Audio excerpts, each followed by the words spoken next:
bit, a few different places, and make sure that it's up and running. We're gonna have to submit this one twice. There we go. Oh, that's weird. Started with 0 upvotes. Oh no, okay, that's just someone downvoted my last post. That sucks. Okay, so close this. We're gonna post this.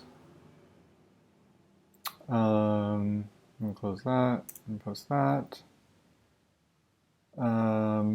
We're going to post here. Oh yeah, and I should post here too. Let me add that to my to-dos. Telegram. Okay, so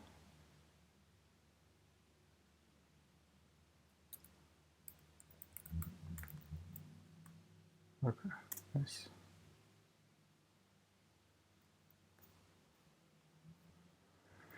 Cool. I will quit out of here. Post that. Close that. And I'm going to close my live stream. Okay, cool. So there's something I've been working on. Let's go into CodeKit, and we're going to switch to, okay, perfect. Remake website. I'm going to click this. So this thing, it actually doesn't look that bad.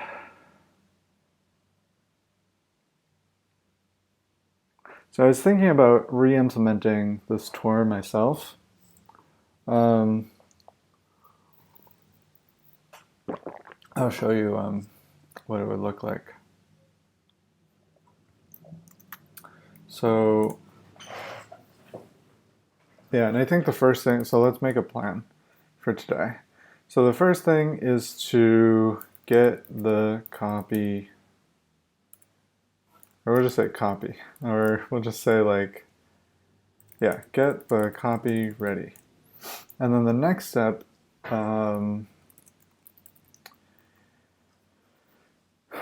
is going to be like finalize the design, decide whether to use Shepherd or custom, and then plan implementation. That should take us up to like a fairly good point. So we're going to look at this explain remake code. Now the question is do I like this design so much more that I want to use it instead of just the built-in Shepherd? And like I can customize the built-in Shepherd too. I do gray this out in the background. I'm not sure that's necessary. As long as I just underline it. Like I can just underline this here in like this color, I guess. Yeah, this seems fine. And then I can even customize this a little bit. It is a decent amount of, so if I go into the network tools, refresh here, it's a decent amount of code. So we can see stupid help crunch is taking up a lot. Bootstrap, Remake, yeah, of course. jQuery, Kanban, Fancy Box. Wait, where is... Yeah, we need the web components bundle for this. Can you stop recording? Okay. So where is this? I don't even know if I use Fancy Box. I'm pretty sure I don't use it. I might use it. So we need web components bundle. That's 31 kilobytes. Oh, we're still downloading this. The live on product hunt, even though where it's not being displayed on the page. That's unfortunate. Helvetica new. Oh, for Help Crunch? Ugh. Okay, let's go to. Hey, Android. Andrew, how you going? How are you doing? It's been a while. It's been a long time. So glad you're here. How's it going? What have you been up to? How's your tabletop customization going? Queen Taylor and Rubber Slayer, welcome. You guys are new. Welcome to the chat. We're looking at some network requests, trying to figure out how much. Why is this downloaded twice? I don't know why it appears. Oh wait. I don't know why it appears twice here. Also, I'm definitely not optimizing this SVG. It has a title, a description, a comment, but whatever. MVPs and all that, right? So where is Shepherd? Okay, so I think we need to search for Shepherd here. Shepherd.js is 33. So that's not too bad. I mean, we got a lot of other code on this page. I would prefer not to have the 33, but it's going to make my life a lot easier. So it might be worth it. And then I don't have to worry about all the positioning and stuff. But let's just go back to the design here. So what I was thinking is that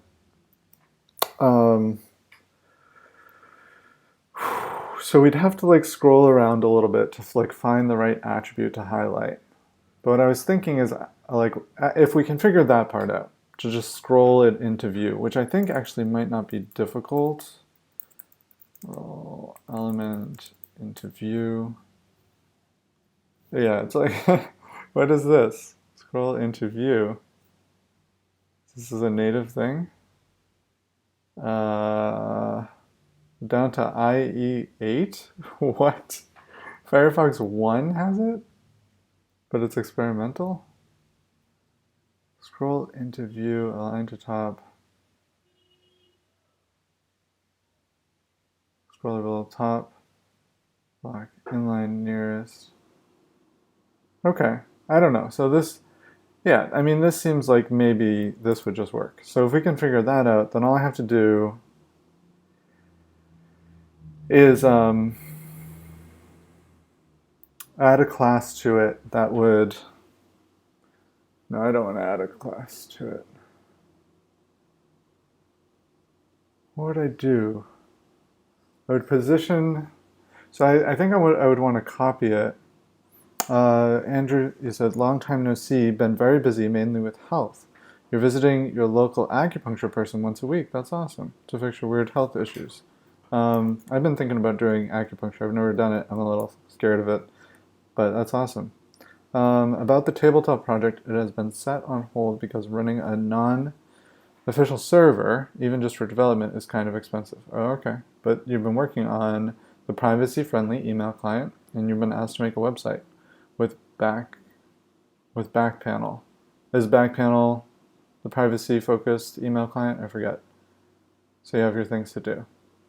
Sorry for the long message, but you made it longer. If you would have taken this out, it would only be a medium message. So without the apology wasn't required. But I can see putting in the apology with the apology. But yeah, no, it's great to have you. Great to have you back in chat, Android or Andrew. Oh, an admin dashboard. Okay. A website with an. Oh, okay, got it. Okay, got it. Yeah, okay. Yeah, back panel I don't think is used as much here, but yeah, it's probably like a more common term for that. Yeah, where you are. That's cool. So what are you using to make the website with the back panel? Are you using like a CMS, or are you building your own CMS as developers like to do? Okay, so I think, okay, so let's say we scroll it into view. So let's get rid of this tour thing. So let's say we scroll this into view. And then what I can do is position this relative and then have something inside of it that's positioned absolute. Building your own CMS, since they want some pretty precise stuff and you like to make your own. Yeah, I mean, it's irresistible sometimes. It's pretty fun to create your own CMS. There's a lot of cool ones out there, though. I'm actually working on a blog post, which I will probably never publish, about all kinds of like CMSs, like new types of CMSs. I'm not saying you should use one of these. I'm just like, I think it's cool you're building your own. I'm just saying maybe in the future you want to explore some of these because they're kind of fun. So yeah, it's just like a bunch of like backend as a service things. But then there's some like CMS type stuff. There's even like spreadsheet powered CMSs in here, which is kind of cool. I think that's a good idea. Oh, I didn't link this one. Why isn't this editable? Vulkan. Yeah, they'll use like they'll use Google Sheets or Airtable as a backend, because you can like upload, images to Airtable, so they can just like use those images, and then you can just like create new rows for like new pages or whatever. It's kind of a cool idea.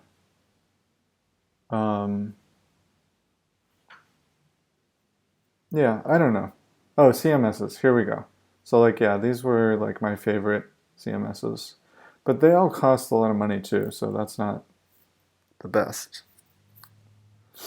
Oh yeah, and then one of my favorites,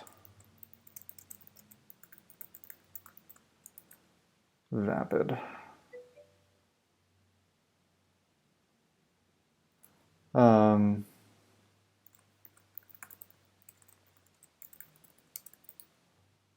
Yeah, exactly. Yep. Just like Glide. Yeah, I have Glide in here too.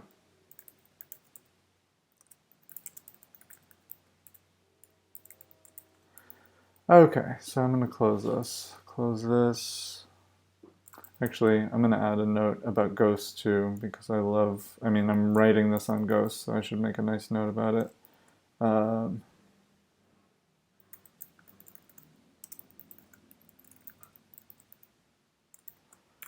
Okay, so we'll save that, close that, close that.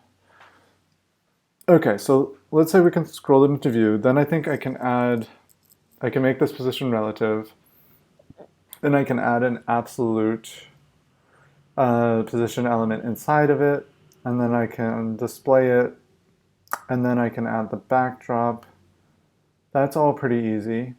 Then I can draw the line around it. That's easy. I can put the line down the center. That's easy, and the line can go down like pretty far. And then I could even just put the box inside of that, I guess. But I think what I would rather do is just like have this be able to like scroll down this area. Instead of just scroll side to side, have it scroll down a little bit.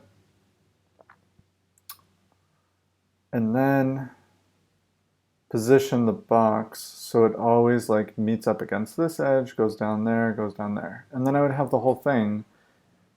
And then in order to implement it, I would click a button to have it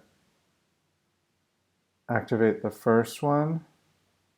And it could literally just go one at a time, activating the next one, activating the next one.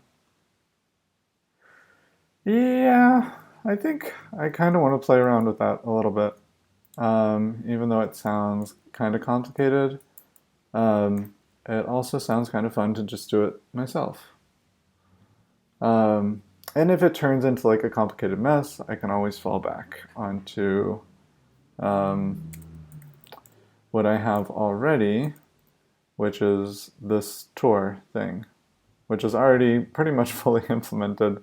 I don't know why I'm not just using this, but I think it's slightly uglier than what I'm thinking about implementing. So yeah, I guess. So we're going to go into Remake website. We're going to git checkout master, and then we're going to git checkout B, and we're going to say tour 2 or tour custom. We'll say tour custom. There we go. Okay, so now we have a new place to work. So we're going to go into source. We're going to need our JS file. And I want a separate place for my tour. And then we're going to go into index, ice cream codes. Hey there, it's been a while since I have been able to drop in. How's Remake going? Remake's going pretty well. The latest update is that no one understands what it is. So people would come to the website and the first thing they'll say is, what is this? I don't understand. Well, actually, no, sorry. The first thing they'll say is, this looks awesome. I really like the design of your website. It looks interesting. Like, it looks like something I would probably want. And then they say, but I don't really know what it is. What is it? How does it work? Like, why would I use it? Why is it better than something like WordPress or Webflow or something like that? Why don't I just use like a different, like a CMS or something? And so I realized I need to do a lot better job explaining what it is. So I put this little demo in here. And now I'm trying to explain the code in the demo, and then I'm also going to update the headline and the description, I think to, well, I'm not going to get into that yet. But yeah, it's going to just like explain better what Remake actually is. And then I'm also working on a new video here, but if you were here on launch day, you know that the story, why that went so badly. But yeah, and I'm pretty proud of this code example. This took me like pretty much just 2 days to do. And I hand coded all the syntax highlighting, which is crazy, but then I didn't need a syntax highlighting library, which is like insane how much, a syntax highlighting library takes to do. So yeah, that's the story of Remake, kind of. I'm also in the middle of like implementing 3 different features for Remake, which are all not completed, but they're fun to work on, and I'll get them in there soon. File uploading is coming to Remake soon, so that's exciting.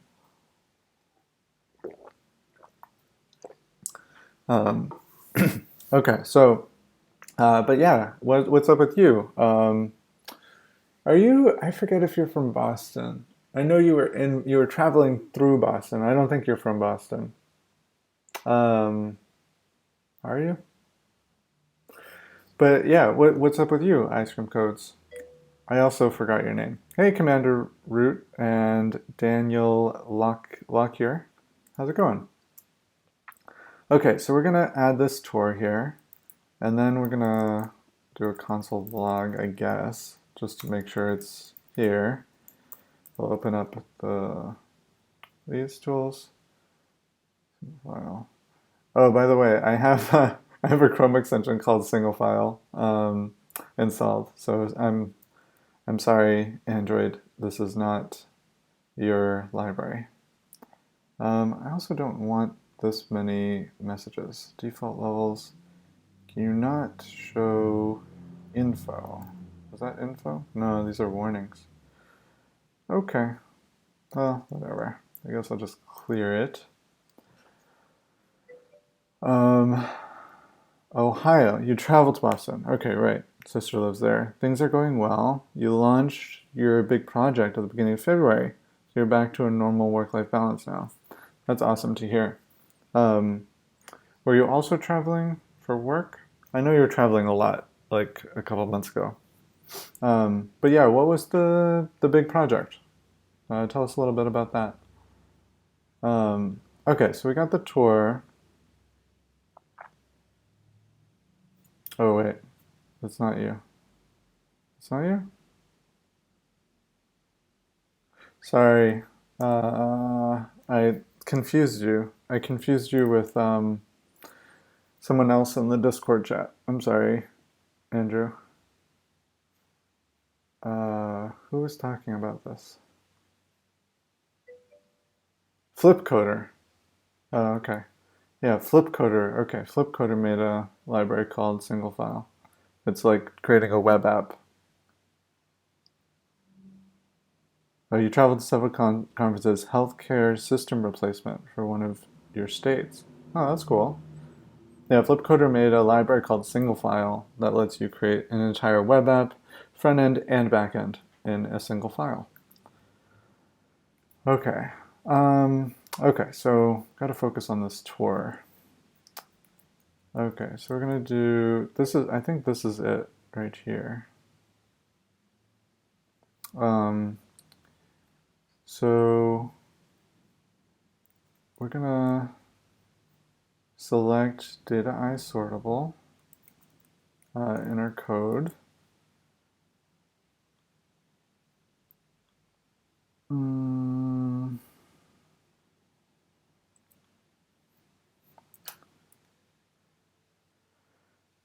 Okay, how are we going to do this? I guess I can just have it have a class for now of just data iSortable, just so I can select it.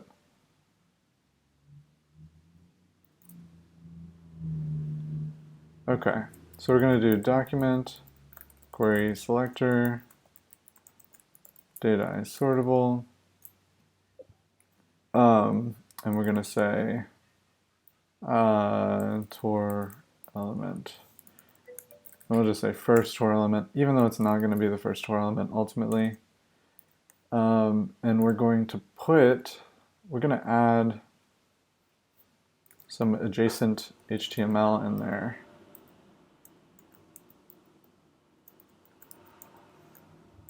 HTML, there we go. Okay, insert, there we go. Insert adjacent HTML, because I always forget what it is. And then before end. So position goes first. Okay. Okay, so we're gonna put some HTML in here, and it's gonna look like the original.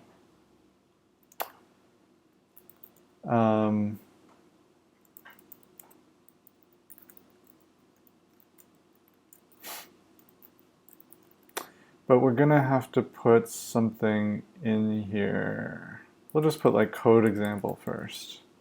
So code example, and then we need our CSS. Custom, I guess we'll create a new thing in here. We'll do tour, tour.sass. We'll import that into the main. Okay. And then we'll just say like, or we could say like code example step, or why don't we just say like tour step? That's good. And this is Sass, so I don't need braces. And we're going to do position, absolute, top 0, left 0, border 2px, solid white, padding of like 4px, which means we're gonna have to do top -4 or minus 4 and left -4px. These are not final values. And we're gonna have to have a background color here. Background color is gonna be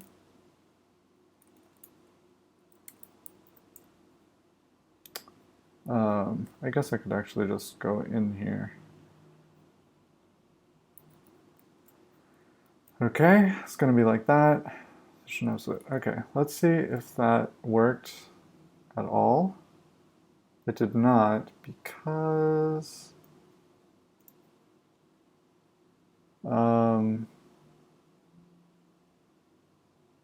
tour step. Okay, so tour step, we'll call it overlay. And then tour step is going to actually be position relative.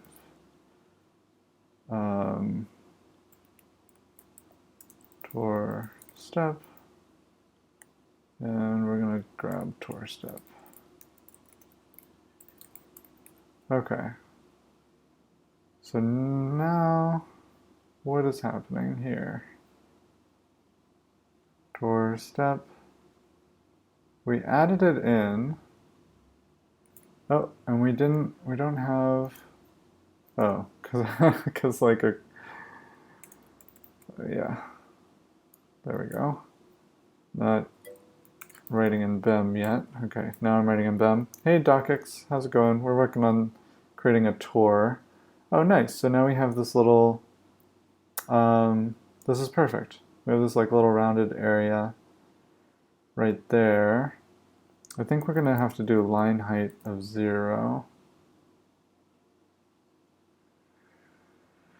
Nope, that doesn't work. Okay, let's create some transparency. 0.5. So it's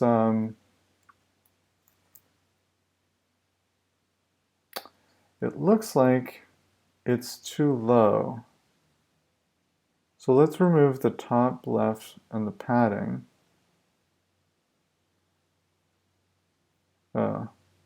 Okay, let's add back the top and the left and just put them at 0. Okay, so it looks like it's a little bit lower. So that's up there. That's down there. I'm not sure exactly what's going on, why they're not lining up. Oh, it's probably the border. You think it's the border? Yeah, well, yeah, no, I think it's the border. So let's do -2px, -2px. That's at least part of it. That's pretty much all of it. It's a little bit lower. Not sure exactly. Unless these have different line heights. That's totally possible. So this has 22.5. And this has 22.5. Line height, opacity, position, left, text adjust size, top, white space, pre. They both have the same font size, font family. I mean, this is kind of like good enough, where like I don't feel bad. Yeah, I mean, it feels pretty good. Okay, so now we're gonna do the padding, except it's gonna be like 2 pixels on the top, and then like 6 pixels on the side. So then we're gonna go, top is gonna be 3, and then left 3 is gonna be 5. I don't know anything. Why -8? Because the border plus the padding, and the padding's on both sides, of course. Okay, and then top is going to be 2 plus 2. Okay, -4. Okay, cool. So we're gonna have -4 and -8. Apparently a genius because I figured that out before I figured it out. Um, you hear that? You're watching a genius right now. Genius at work. Okay, so now we've got this positioned almost directly above it. And we can get rid of this opacity because we're pretty good about that. And we're going to add this border radius, 3px. Let's see. What does it look like here? Yeah, I think I just use 5px here. Okay, so let's do border radius 5px. And I think I have actually, I must have a 3-pixel border. Nope, it's a 4-pixel border. Let's try 4 pixels. I would love to get away with 4-pixel border. Yeah, that does actually look pretty good. It really calls attention to it. Let's try a 3-pixel border though. It's a little less obvious. I kind of like the 4 pixels. So we'll go with 4 pixels, and then that means we need to add 2 to this and 2 to that. Nope. What? How? Okay. We went from 2-pixel border to a 4-pixel border. It should push it down, right? It does. Okay. Why? I mean, fine. I don't know why, but I'm gonna just go with it. Hope it works. And so now that's perfectly lined up. Okay. And we're not sure why, but that's okay. Okay, so it's gonna be directly over that. Now we need to be able to scroll it into view. So we're gonna say element. What is this? Oh, it's a chat widget. It's a lot of errors. Origin has been blocked. Unrequested resource. Whatever. Okay, so we're going to do scroll into view. What is scroll into view if needed? If needed. What the heck? Not standard. Not supported in Firefox. Okay, whatever. Scroll into view. So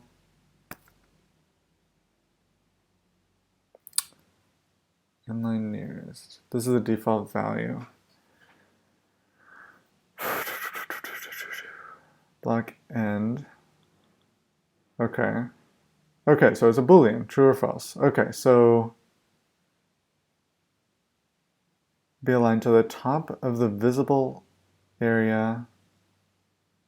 Okay, if false, the bottom of the element will be aligned to the bottom of the visible area. Okay, so I want the default. And I don't care about anything else. So let's do that. Ah, so it scrolls it in both containers. I don't know if I like that.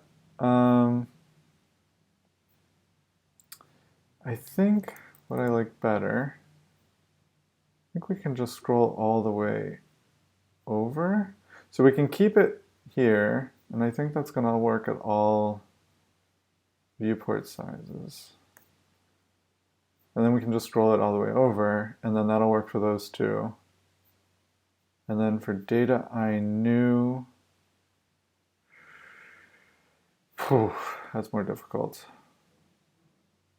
We can scroll it half, I guess, just to like be safe. And then this one is also going to be a little difficult, but we don't have to scroll it at all. Okay, so and then we're going to actually have to, we need to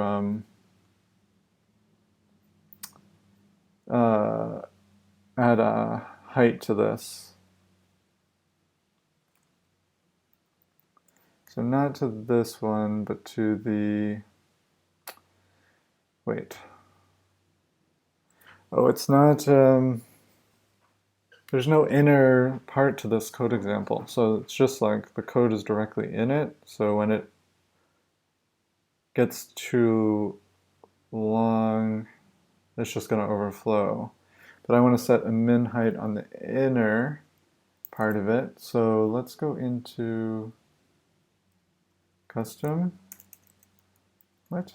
Code example. Oh, here's the code example.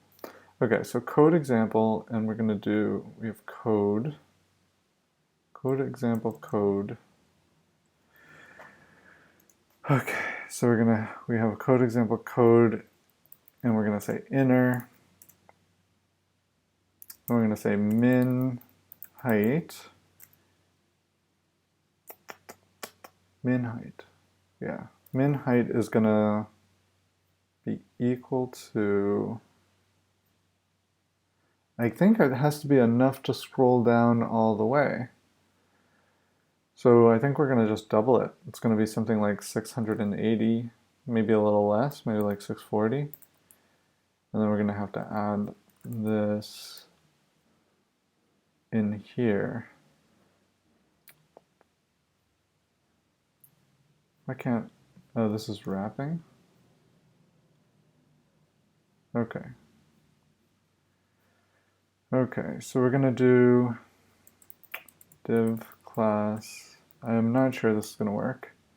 We're gonna have code example inner, and then down here where this finishes, it's really hard to tell with my custom syntax highlighting where this actually ends.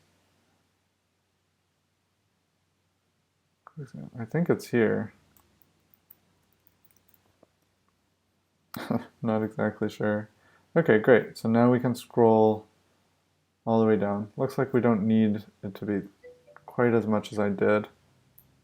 You have to go and get some groceries. I'll be back later. Okay, cool. I should be on for like maybe another hour and a half.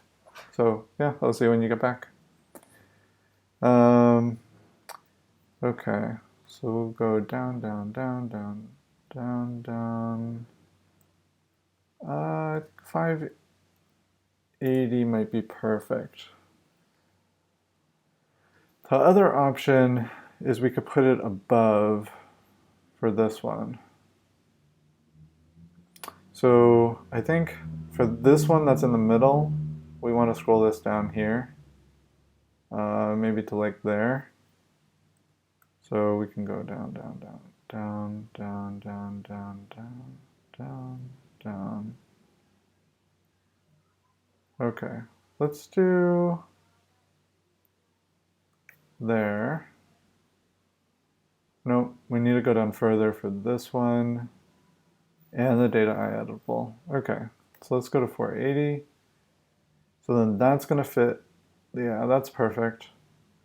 And then for this one, nope, we're going to need it for that one too. Okay. 490. I think that's good.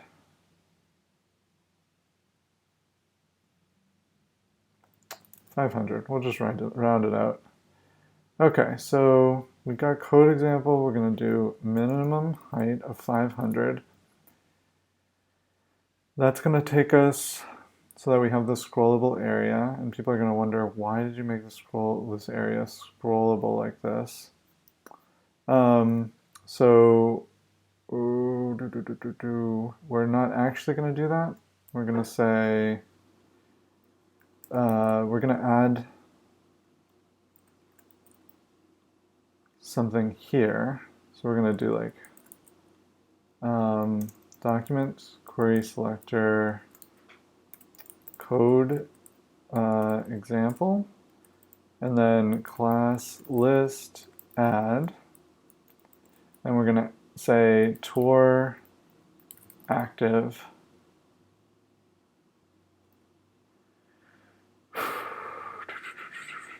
That's fine.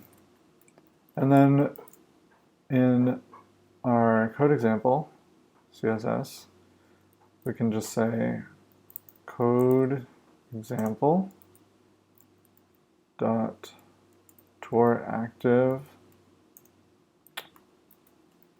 Okay, cool. So now if we comment all this out, we refresh our page, it's not going to be scrollable, which is perfect.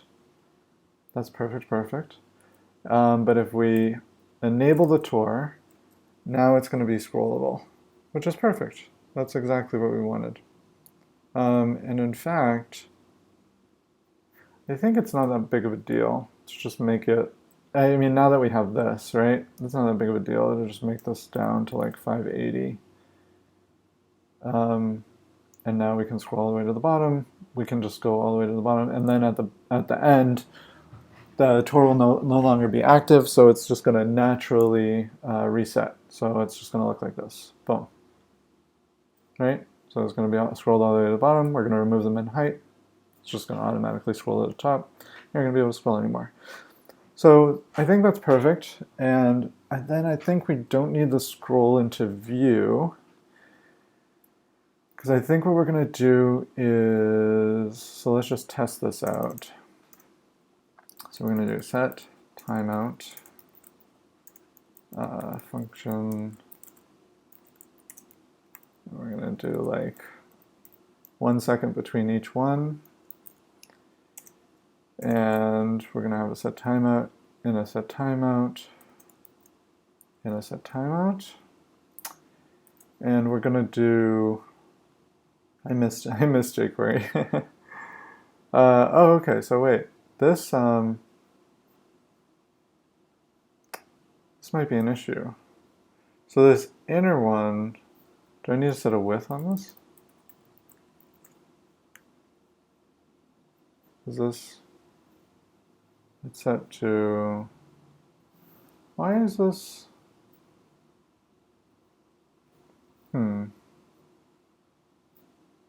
I guess it's not causing an issue. But why when this expand to the full width of the content inside of it? It's very weird, and I feel like it could cause an issue in like other browsers. I guess, yeah, it's not causing an issue in this browser, but very weird. I guess it's fine. I mean, it's just overflow visible, right, is the default, so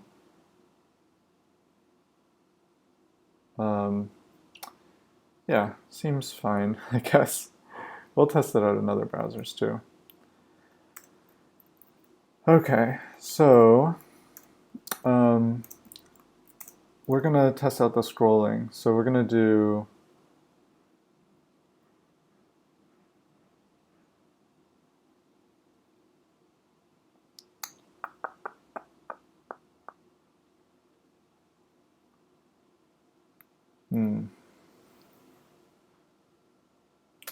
okay, let's see. jQuery scroll into view.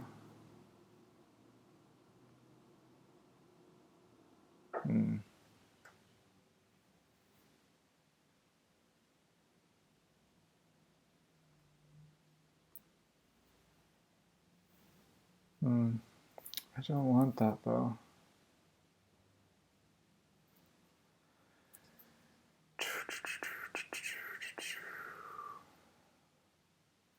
I don't want it to control the whole page.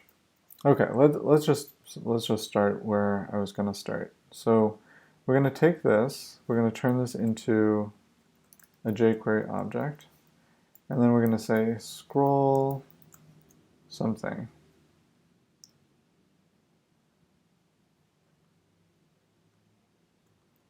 Whatever, we'll just grab the class. I don't think that's the issue here though. So we need to, I forget how to do scrolling in jQuery actually. I guess it's just this. Scroll, binded event handler, nope. No, okay, so this is on the scroll event.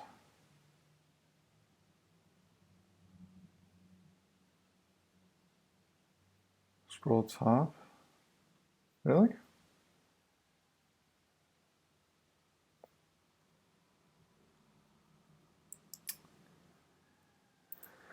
Get the current, no, that's getting the current vertical position.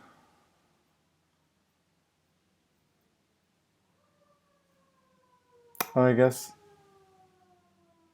you can use scroll top. Okay, so how about scroll left? Okay. So what if we do scroll left 9999? Scroll left is not a function. Okay. Oh, I think I don't have access to jQuery here. I need to do it like that. Okay, there we go. 9999. Okay, perfect. So now we scrolled all the way to the side. That's perfect. It's a little weird, actually. What is going on with this? It's right at the edge. Ay, ay, ay.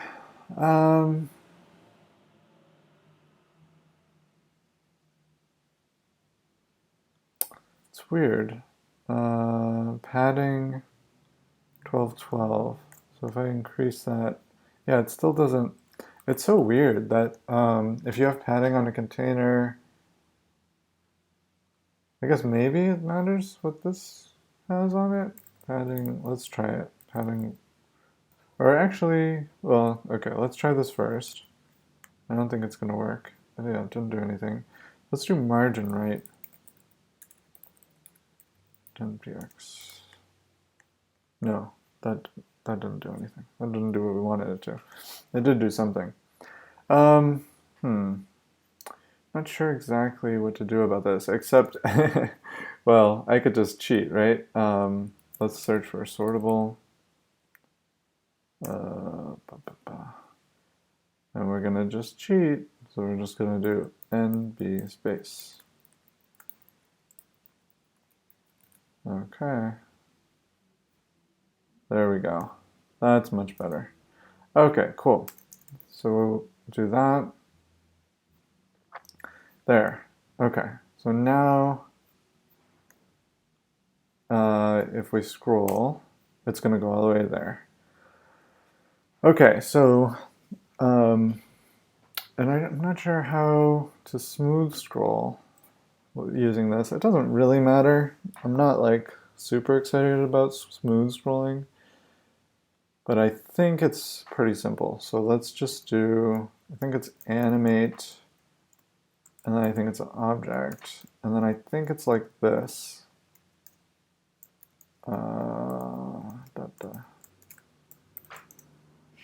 Yeah, that's a little bit nicer. It's like just a little bit smoother. I like that. Okay, so so first we're gonna highlight this one, and then we don't need scrolling for that one. Then we're gonna highlight this one. We also, I don't think need scrolling for that one, but what we can do is scroll a little bit, right? We can just scroll like, even like just, what, like 100 pixels? Even less, right? We could just do like 60 pixels. Just to like center it a little bit, you know? Okay, so let's plan this out. So the first one is going to be 0, which we don't really need, but just to have it, I guess. Just so like we know each step. We're probably not going to include it in the final code though. And then we're going to need a little bit more for this one. Kind of sucks doing this like the way I'm doing it, where I'm not actually getting the offset of the element. But I think it's going to be pretty safe because I'm using a monospace typeface at 15 pixels. So even if it's off, it's not going to be off by that much probably.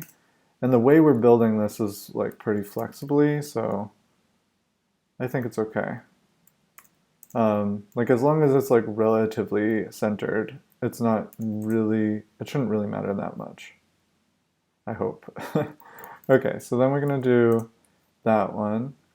And then we can do our 999 pixel one because that'll just scroll it to the end.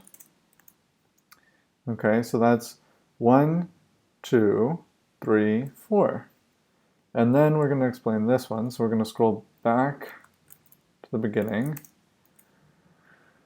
And 1, 2, 3. So we're going to do 3 more of the same. And then we're going to scroll a little bit over. So maybe like 40, maybe 50. 50 seems good. And then we're going to go down here and scroll over. So I think this is like 120 maybe. Perfect. We could even do 130 maybe. Okay, let's do 130. That's nice. Okay, now we need the scroll down ones. So let's copy this just to save it. Okay, so we're going to go to the end of the line, add our semicolons, and we're going to just add like a separator comment. Hey, Aten, we're building a, welcome to the chat. We're building our own custom code explainer library, Tor library. It's kind of like Shepherd.js. We're actually basing it on the styles of Shepherd.js. And this is like the final picture of what it looks like. We're going to like highlight some element of code and then explain it down below and have a close and a next button. And we're probably going to get about halfway done with it today, hopefully. I was hoping to get actually completely done with it, but I'm not sure that's likely. And actually, I wonder if I have this count library. I don't have the count library anymore. I hate that. Because I used to have this library where I could just count from 1 to 10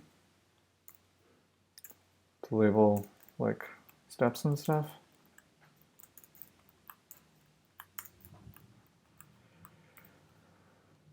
Okay, so now we need to scroll down as well. So the first one is fine. The second one, we're gonna scroll top of 30. I think that's actually good. I like that, leaving like a line above it. So first one is good. Let's actually grab all of these and put them on new lines.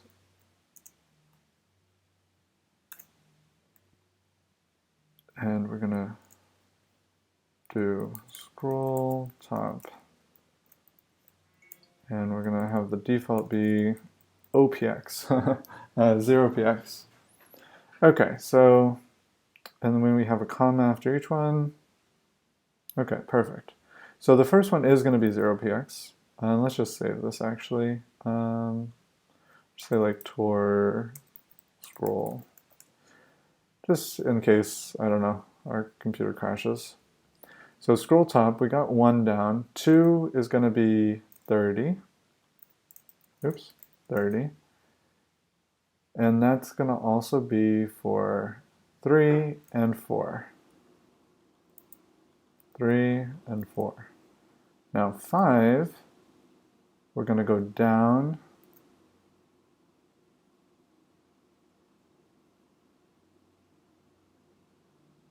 Yep, down and left.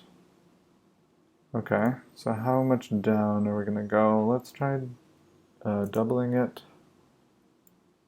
That's a little bit too much, I guess.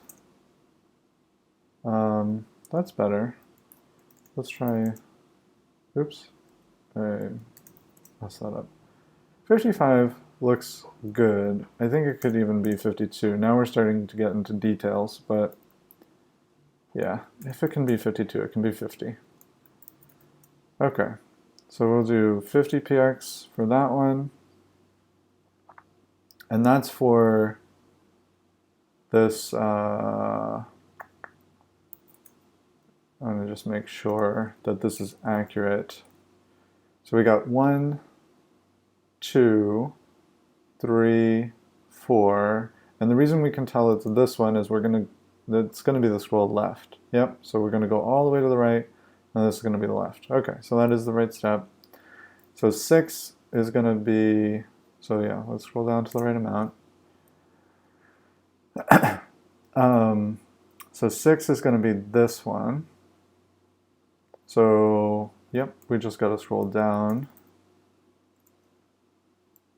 We just want one line. Actually, yeah, no, we just want one line above it. Okay, so 120 is perfect. 7. So let's try 130. 5. 40. Okay, so that's going to be, so we got that one. Then this one is going to be 140. And then it should be just 160, I think. Put on one more. Okay. 160. And then we're going to explain this one. So I guess we'll try 180. I want to be 190. Okay, we'll do 190. And then for the last one, that's this one. We're scrolling over 130. So let's actually put the whole thing in here. And the scroll top, we're going to guess it's like 210. It is not. 240. That looks pretty good. I think 250 might be a little better. Okay, perfect. So we'll grab that, paste that in there. So now we have all of our scroll positions. We also have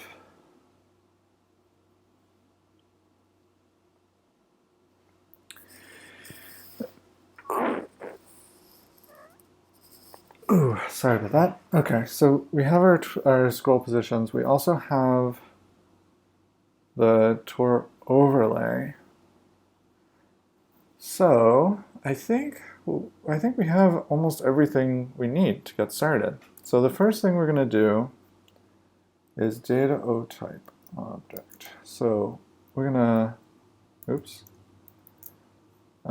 grab this. Okay, so this I believe is the first one.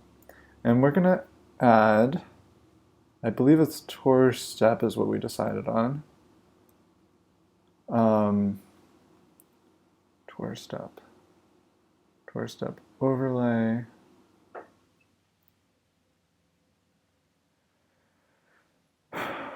Okay, so tour step overlay. So I think what we're going to do, we're going to do display none on this tour step overlay. And then we're going to say if tour step,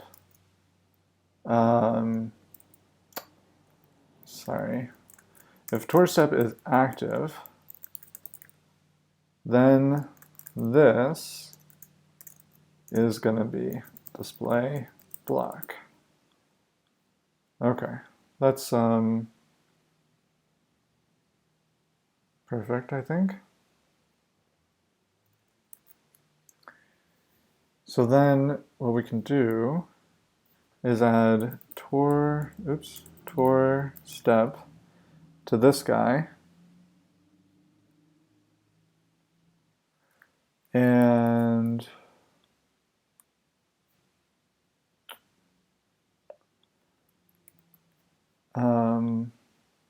so we're going to say it's active first. then we're going to grab all of the tour steps.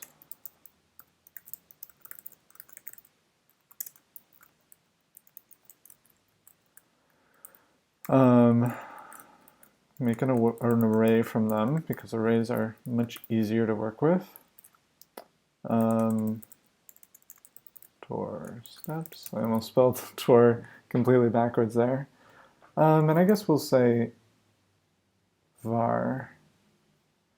Just because I'm pretty sure this is being compiled by Babel, but I'm not positive, so why not just write old style JavaScript? So we'll do tour steps. We got array from.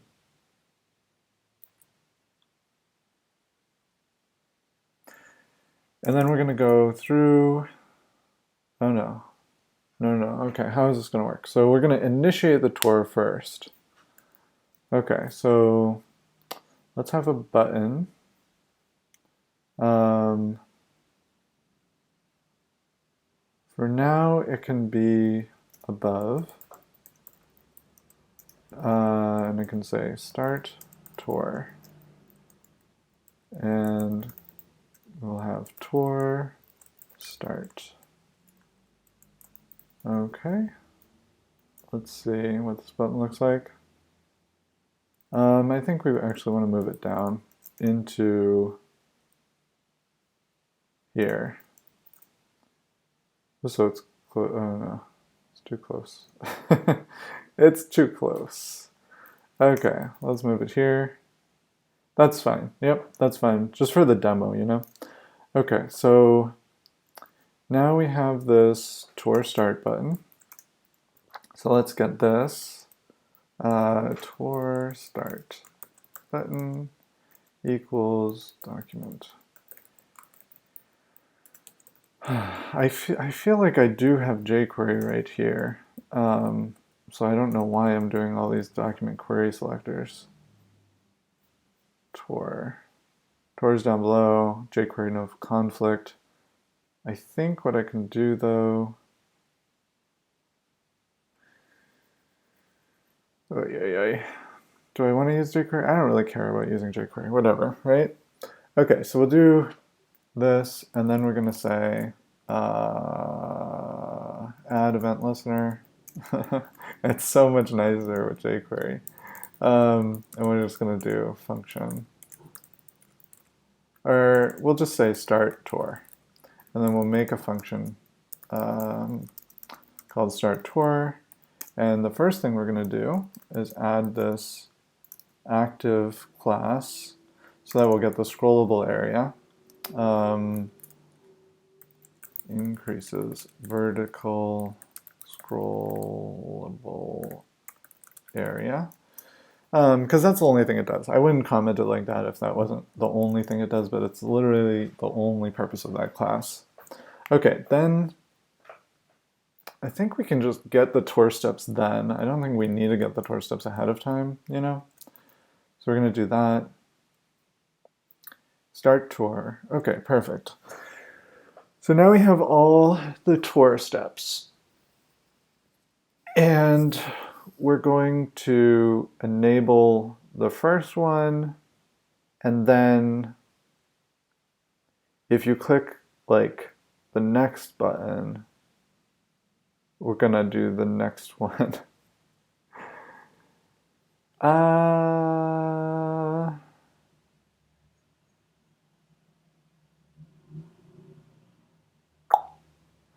I think we're actually going to get the tour steps ahead of time because it doesn't really matter. Okay, so we got the tour steps, and then we enable the tour, and then we're going to like trigger step. So trigger tour step. And then we're going to pass in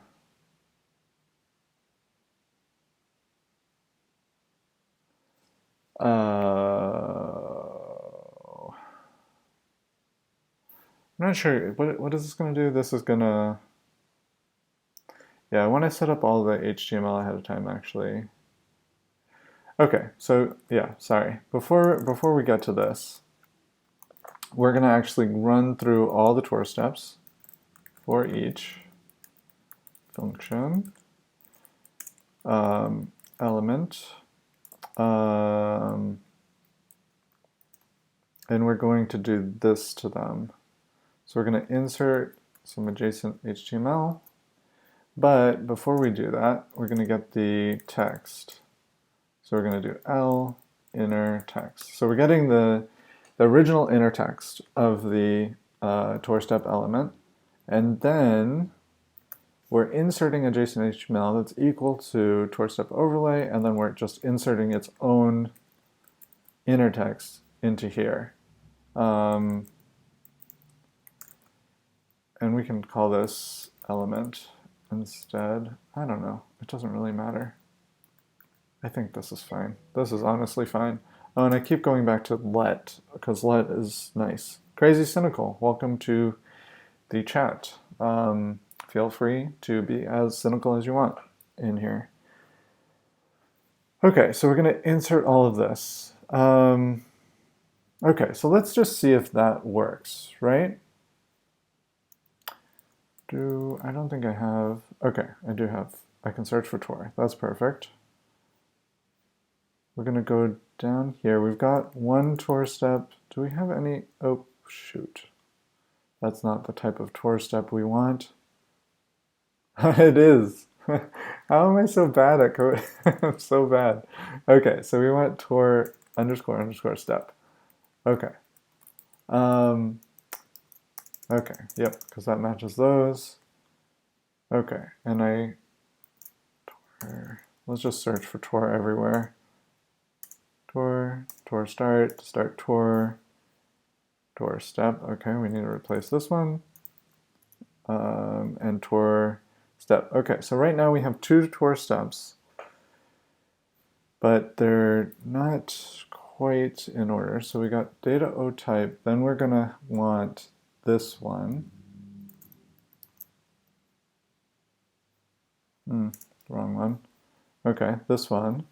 So we're gonna say tour step here, and then the data O type after this. So we're gonna have to scroll over here. And then, oh shit.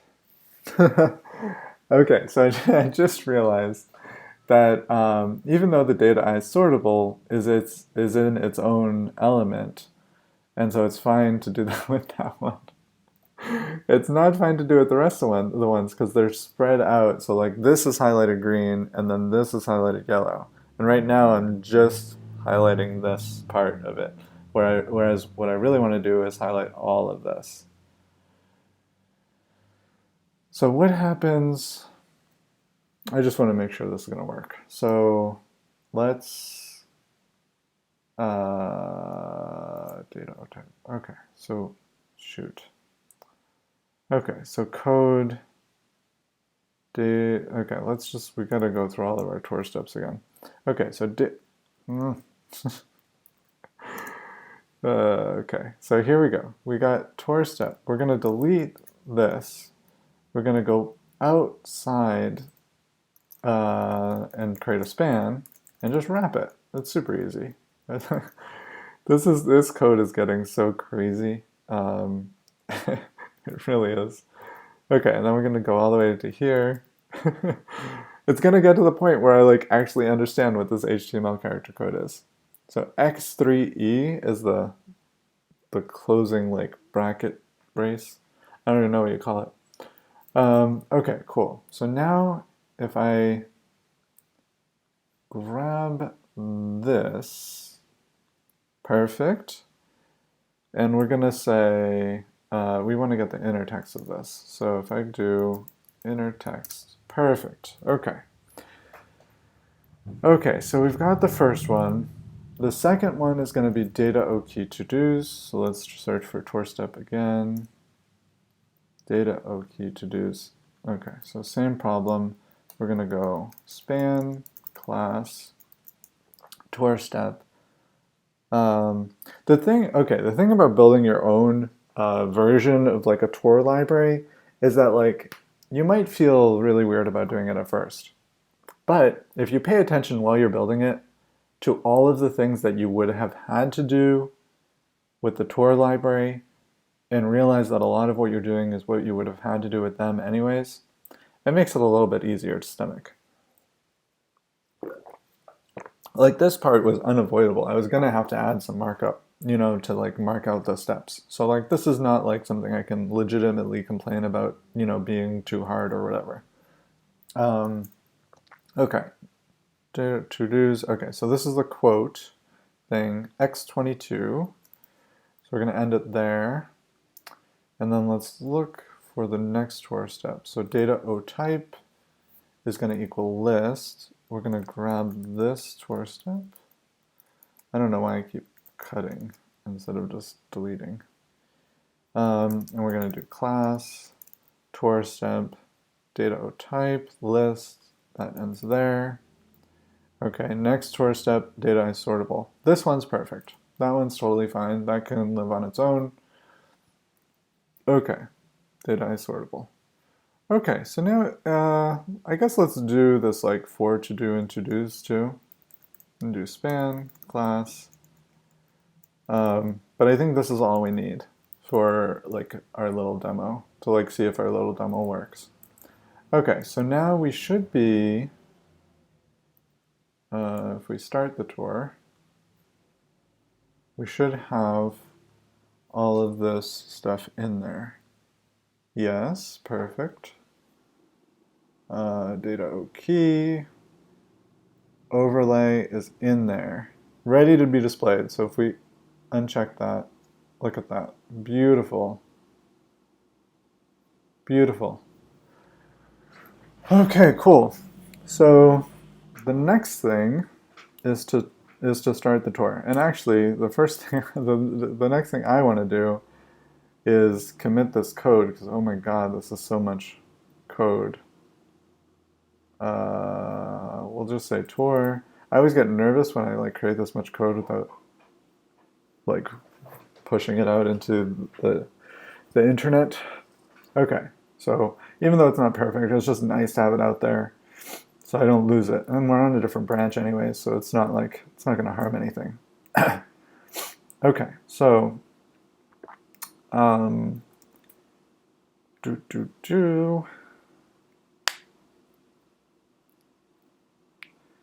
I think we need to define the steps. So let's go here. Let's type in tour steps. We've got 5. Okay, so we're going to say var tour steps config. This is going to be an array, and we're going to define 5 objects. 1, 2, 3, 4, 5. And these are going to have some information about each tour step. One is going to be our scroll positions. So let's get these scroll positions. So we got the scroll top. Actually, we can just copy this exactly how it is. Let's just grab both of those. Oops. Oh, because there's more than 5. Okay, 1, 2, 3, 4, 5. So we're just gonna get, okay, here's a question though.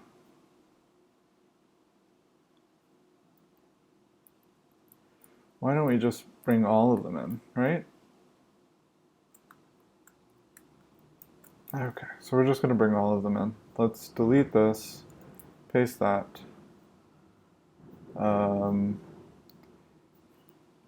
We can indent this and add commas. Okay. Oh, and we should format it better. Okay, perfect.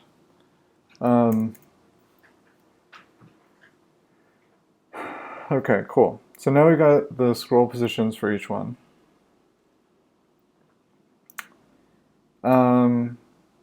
That's pretty good. Now the next thing we want to do is actually start the tour. So we added the class, we added all of the HTML each tour step needs in order to function. Salvin, hello. Welcome to the stream. Um, I am working on Remake, adding a tour to the code so that people can understand what Remake does. How are you? What are you up to? How's your new job going? Um, are you enjoying it so far? Are your coworkers nice? Um, so we're gonna do trigger tour step. Oh, and we're gonna do actually just trigger next tour step. And then we're gonna have a global variable called var current tour step. And it's going to be set to -1. uh, you're good. The job has been difficult to get acclimated to. Your colleagues are amazing. Oh, that's awesome. I think, honestly, that's like perfect. That's a perfect type of job because you know it's going to be challenging. But if your colleagues are like nurturing you and being helpful, it's just going to be a great experience, you know? Like, that's awesome. But I am sorry that it's been a little bit difficult to get acclimated to, because that it can feel pretty overwhelming. Ooh, might be the healthiest place you've ever worked. I haven't seen anyone sick yet. You have this huge fountain thing that people wash their hands in all day long. Oh, nice. What about the work-life balance aspect? Um, okay, so we're gonna do trigger next step. That's awesome though, Salvin. That's great to hear. Um, do do do do do do do do do do do do do. Okay, so we're gonna do current tour step plus plus, and then do I have any lets in here? Okay. This is the only game studio you know in Montreal that stays from 9 to 5 and then gets the fuck out. That's awesome, dude. That's so cool. That's really really cool. That's hard to find at any company. Never mind a game company. That's really awesome. Um, okay, and then we're gonna do tour config for step, and we're gonna grab that from here. We're gonna do current tour step. That's awesome. What's been challenging about it? Has it mostly been the like coding, going from web to building SDK API for game development? So much to think of. Yeah, yeah. I mean, I don't even know what that involves, but I mean, I guess yeah, yeah. You've gone from from like building an internal API from your team to building like an external API for like, is it for the world? Or for like other game developers. I think like the level of attention to detail probably has to be has to be better there. Um, okay, so we'll get the config for the current step, and then I think we're just gonna scroll there. Wait, what? Does this work?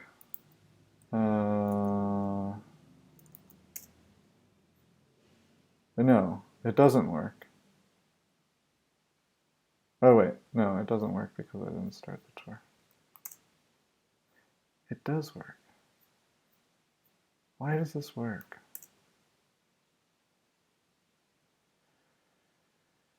Huh. Okay. I mean, I'm not going to question it, whatever. Um, you provide them with, okay, for use by other developers to build their API for their game to consume. Oh. You provide them with functionality and they extend off of it.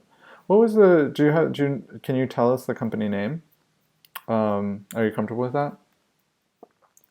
If you're not, that's fine too. But I'm just curious, like, it sounds like you're not building games exactly, you're building the tools that other people use to build games. Is that true? That's pretty cool. That's a good market to be in. Behavior interactive. Okay. Dead by Daylight. Oh, cool. I never played it, but yeah, it seems like a pretty um, popular game.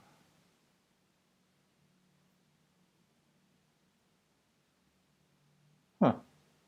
That's a cool thing. Best managed companies. Wow.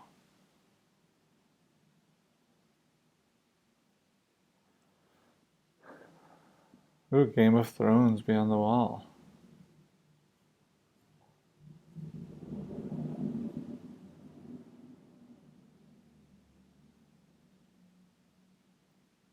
Huh. That's cool. It looks like a cool company. How did Beyond the Wall do? Kind of looks like something might be interested in. Fallout 4 too, huh? Or yeah, Wordament. That's awesome. That's so cool.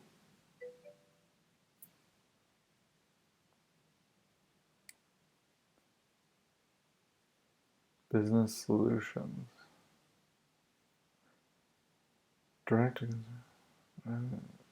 So are you building things for the internal team or for other companies?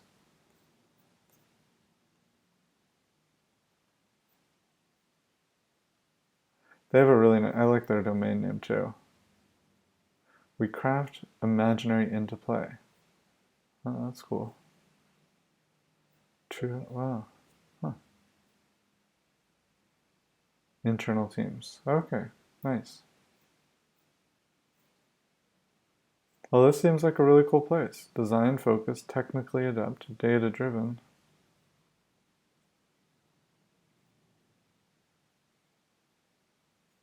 Very cool. Very cool. That's awesome. Congratulations on landing well. Um, okay, so we got the config for the current step.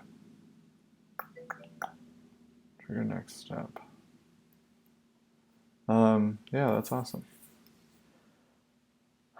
Okay. How I've been doing? How's Remake doing? User count. Um, I'm getting some new subscribers through Product Hunt like every week.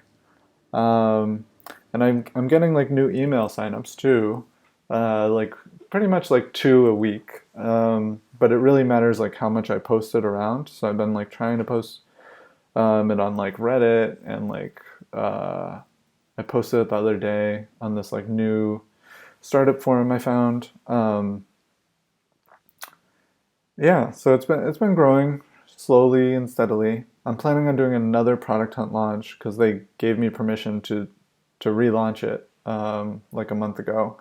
So I'm planning on relaunching it in about probably another month or two once I get the homepage a little bit better. Um, and a lot of people have like been checking it out and just like giving me feedback. Um, Yeah, yeah, definitely hope it goes. But although like last time wasn't bad, it did really well on Twitter. Like I don't want to like jinx myself and then like, like it doesn't even do as good as last time. Because I did get a few thousand, like maybe 5,000 visitors to the homepage, which is like that's not bad for a launch day. But yeah, yeah, Product Hunt was a nightmare, definitely. Yeah, so I'm hoping to like improve the messaging a lot too before the launch day so that people understand what it is more. Because a lot of people go to the website, they're like, I love the look of the website. This sounds like I'm your target market, but I'm not sure exactly what your product does. So I've been talking to more developers to like try to explain it to them and like see where I should put that. And I actually have some copy I'm planning to add to the homepage, I think soon, like as like a main heading to replace the main heading. Because I think it's not good if people don't know what your product is, probably. Okay, so we got the config for the step, and this is going to be the config for the first step. So I think all we need to do is basically do this.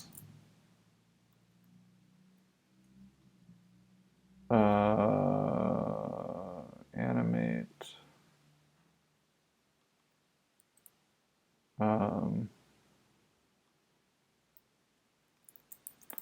Scroll top. Scroll left. Okay, let's see if this works.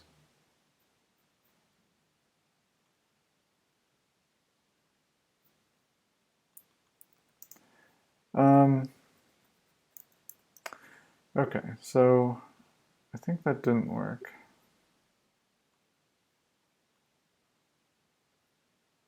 Tour step. What is the first scroll left? Oh, it's 0 and 0. Okay, well, we should also select the element. Tour steps. Tour steps elements.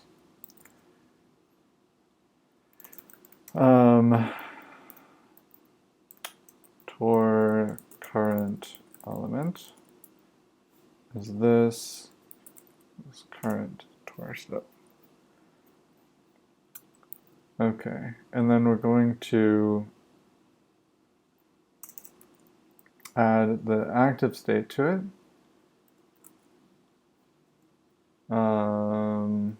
Class list, add.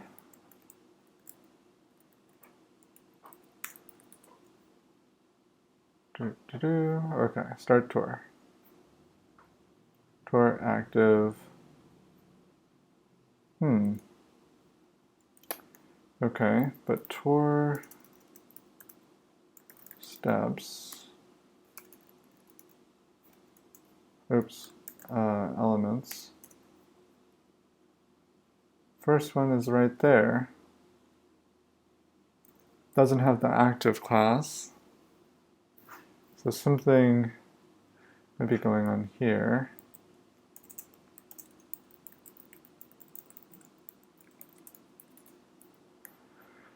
We'll see. Start tour. Okay, tour steps is not defined.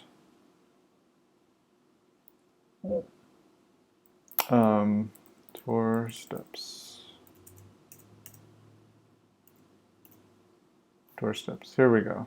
So it's tour steps elements. Okay. There we go. Okay, cool.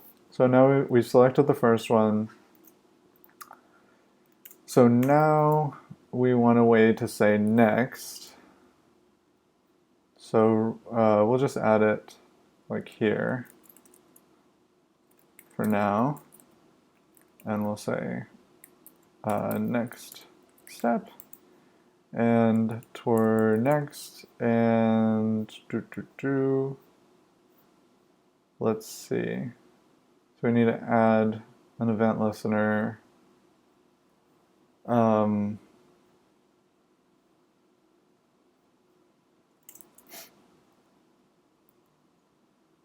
I guess we don't actually need this button ever again, so we can just do it like that. Event listeners. Okay, and we're gonna do tour next. And we're gonna do next, trigger next step.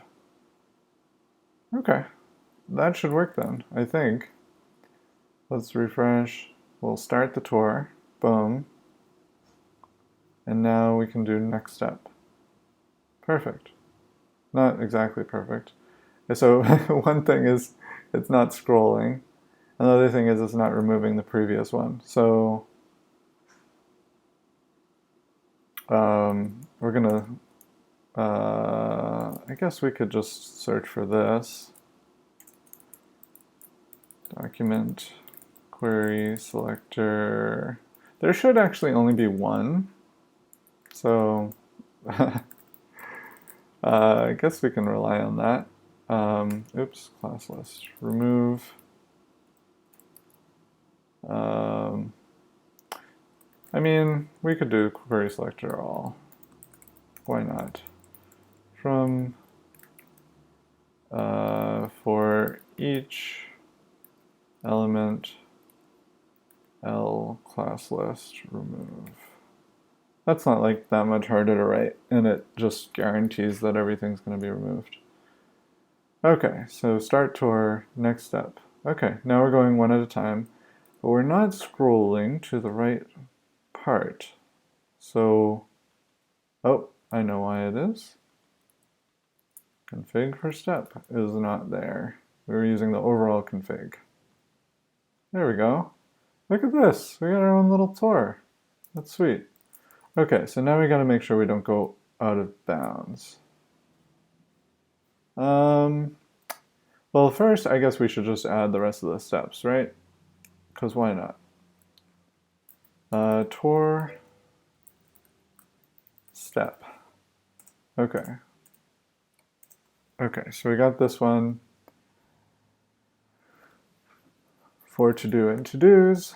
So the next one is data o type object. So we're gonna add this around that. There doesn't need to be a space around it.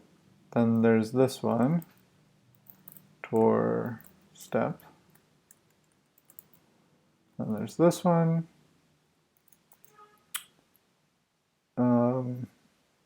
Default. Then there's this one.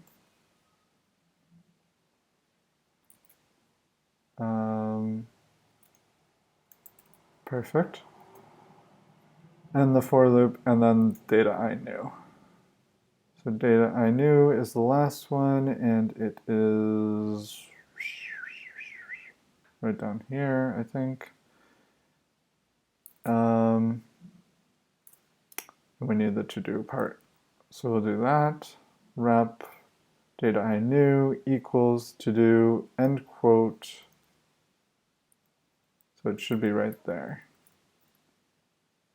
Hopefully I didn't malform my HTML. Did it just refresh that quickly? Okay, let's try it. Start tour, next, next, next, next, next. Oh no. Next, next, next. I lose the syntax highlighting. And then next. Okay, cannot read class list of undefined. So let's do tour step config. We got 10, and tour steps elements. We've got 10. So I think we're just gonna do this pretty simply. If current tour step is greater than this length, so this length is going to be 10, and so the steps are going to go up to 9. So if that's 10,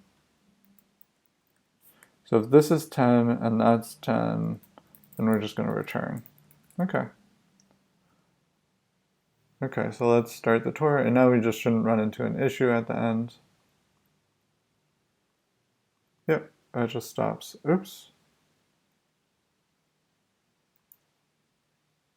Oh, it's gonna keep increasing. What is happening here? Class list of undefined.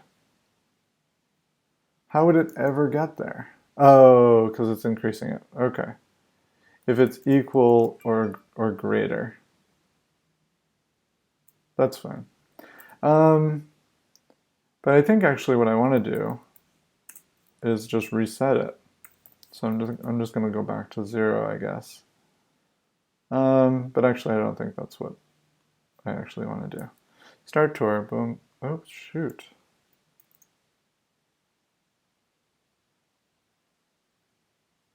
What? How would that make it completely start working?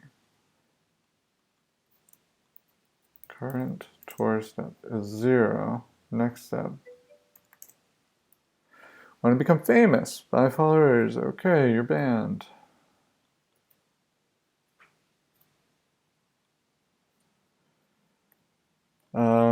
Okay, so I don't know why this is not working. Current tour step is, oh, I think I think I might have mistyped greater or equal. Okay, there we go. So now we should restart at the bottom. Okay.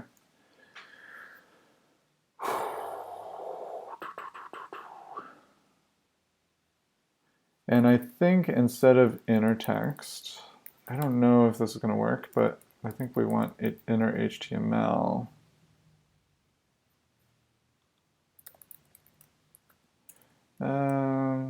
Oh, elements, element, HTML. I don't know. That's fine. Okay, start tour, next step. Okay, yep, that gives us the syntax highlighting. I forget why. Oh yeah, because it's just going to have the class of like green or yellow. That's perfect. Okay, and then we get to the end and we restart. So I don't think we actually want to restart at the end. I think we want to end the tour, which I think involves setting the current tour step to -1. So that goes back to default and removing all the active tour steps. Okay. So start tour, next, next, next, next, next, next, next, next, next. Okay, next, and cannot read property class list is undefined. And tour step active. Yeah, no, that makes sense. Because we're going to need to return here too. Tour current element. Yeah, okay, so yep, of course. And then the one other thing we need to do is reset the start tour.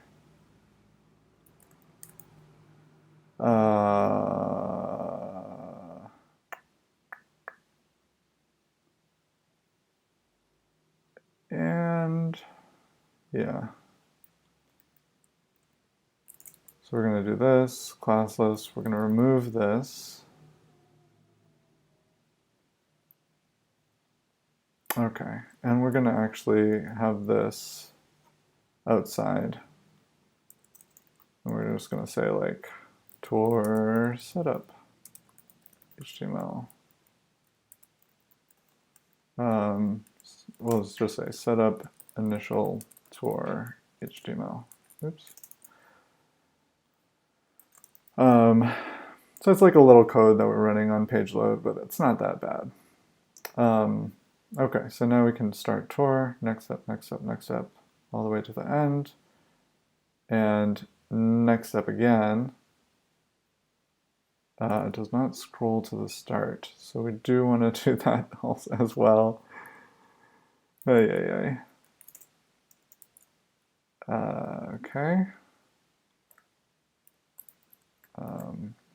Do 0px. Okay. So now one more try. And now it's reset. And now there's no more. Oh, there shouldn't be any more.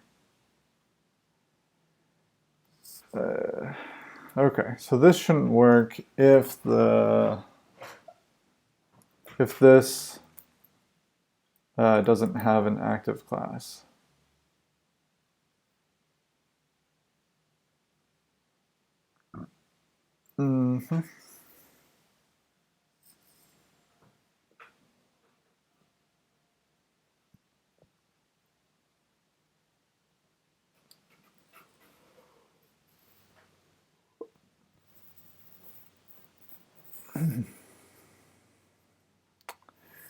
So I think we're just gonna say, yeah, we'll just say it up here. Trigger next step is just not gonna work if document query selector code example class. I think it just has. So if it doesn't have it, we're just gonna return. If Tor isn't active, next step doesn't work. Trigger. It's not really necessary because there should never be. What happened here? Oh. There should never be a case where the next button is visible and the Tor isn't active, but that's fine. It's just like kind of a nice little safeguard. Oh, has class list, has. Contains, this probably contains, okay. Okay, start Tor, next, and it's still scrolling. Oh, I think that's because it was still just trying to keep up with my clicking, maybe?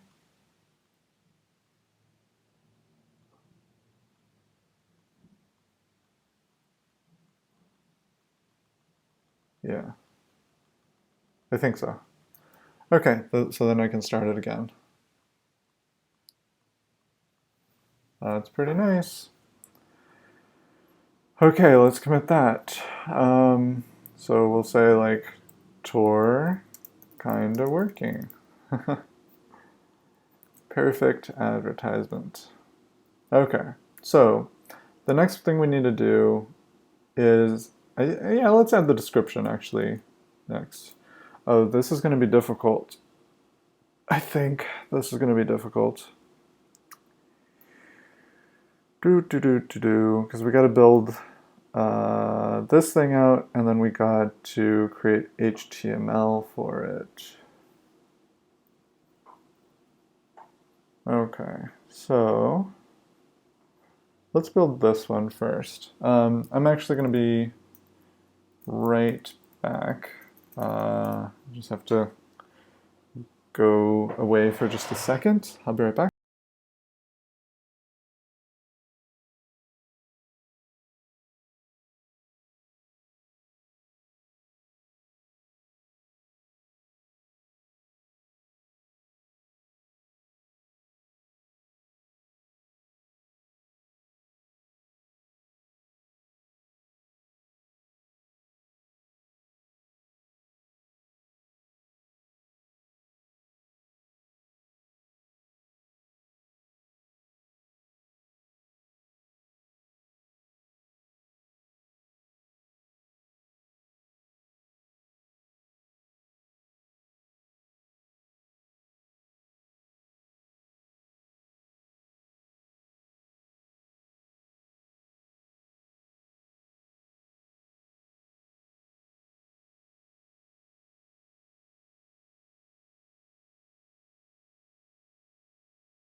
Okay, so we're making really good progress so far, I feel like.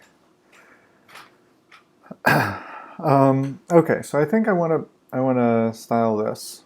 So um,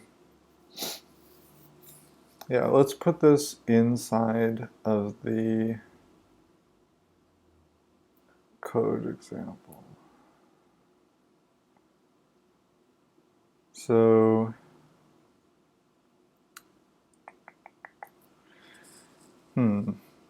I think code example code. Okay, so I think what we're going to do is put this in the setup. Um,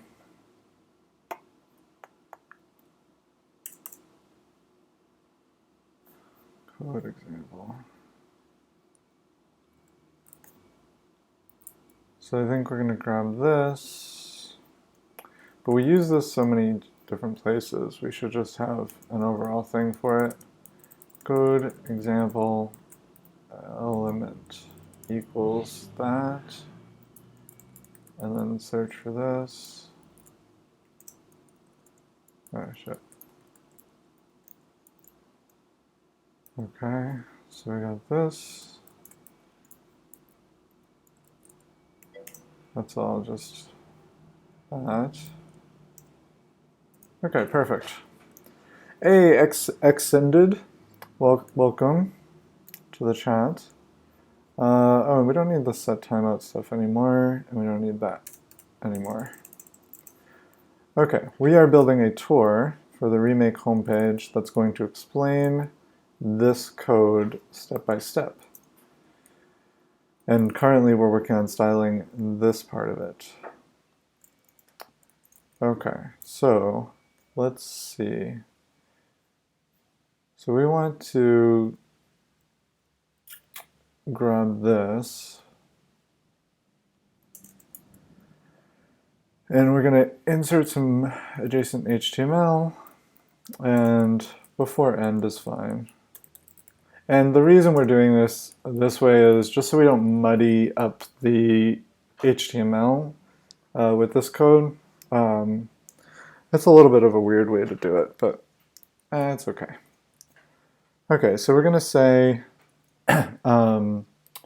tour.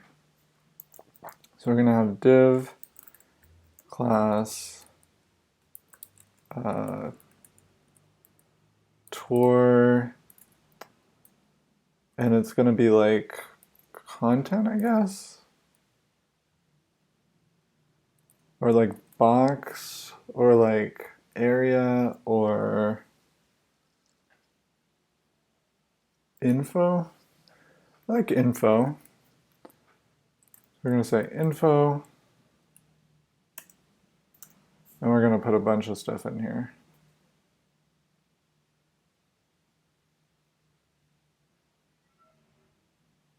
Yeah, okay. So we got div class tour info heading.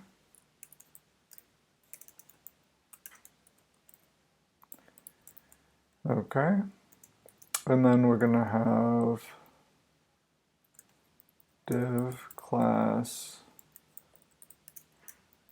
tour info. And I think for each of these, we're just going to have 2 lines.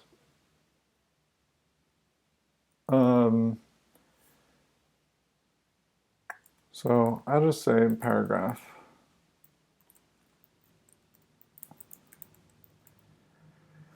Or we'll just say text, actually. Okay, so text, and then we need close buttons at the bottom. So we should have some kind of content here. Some kind of content wrapper. So I'll have content. Put these all in there. You're lurky, running between teams, trying to hunt down errors. No problem at all. I am pretty distracted myself working on this, so I don't mind. But yeah, how's your day progressing? So I think we'll say buttons down here, and I think we can just use regular buttons for this. I think I have a button reset. I'm not positive about that. Overrides. No, it's not an overrides. Reset. Oh yeah, I have a reset button. We'll try it. right? We'll try it. So we have close. Thank you for following Extended. I really appreciate that. Let me know if you're interested in anything in particular, and I will try to talk about that. You thought you were getting somewhere, but there's an additional thing that isn't working for the analysts, so you're trying to patch that for them so they can stop freaking out. Well, try to get it done before lunch. Actually, what time is it there? I think is it earlier there for you? It's 11 a.m. here. You probably have some time before lunch. Okay, so we're going to do that. Let's see what that looks like. Okay, so that didn't do anything, I guess.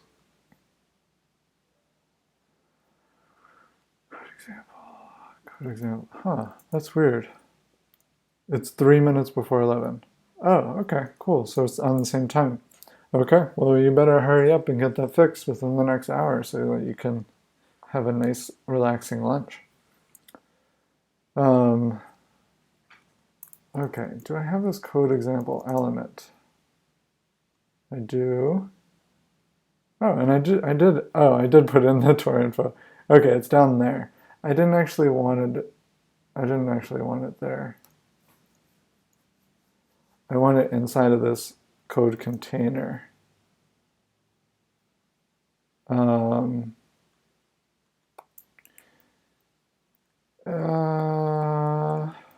Yeah, we can do a query selector on this. It's not like that much more efficient, but whatever. Yeah, I want it in this one. Wait, what? I didn't mess this up, did I? Code example.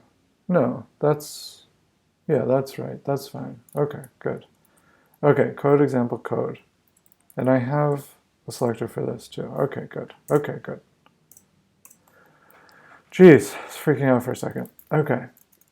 Not that it would have been bad because I have it all saved to GitHub, so it's kind of okay. Okay, so now we have the Tor info there. So Tor info is going to get more robust. So we're going to do position absolute bottom, maybe like 16 pixels, and left 16 pixels. Let's try that.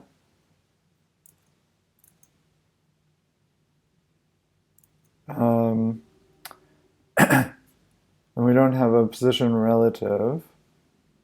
Do we have, oops, helpers?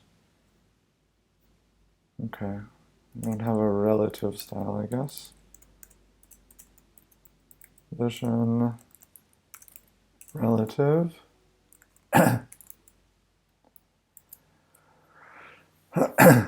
Hope this doesn't break everything. Sometimes adding position relative to things can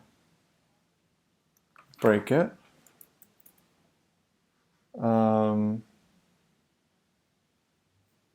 Let's see. I don't think I broke it. Tor. No, it looks good. Okay, cool. So Tor info, how big is this? It's that big.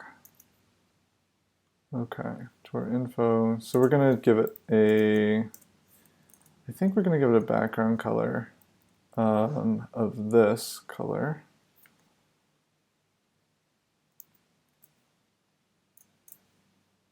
Okay, background color, there we go. Perfect, looks amazing, right? I think we need a max height on it. And we can make that, well, do we need a max height? Yeah, whatever, right? We'll give it a max height. Why not? Maybe like 280 pixels. That's like bigger than I want it, I think.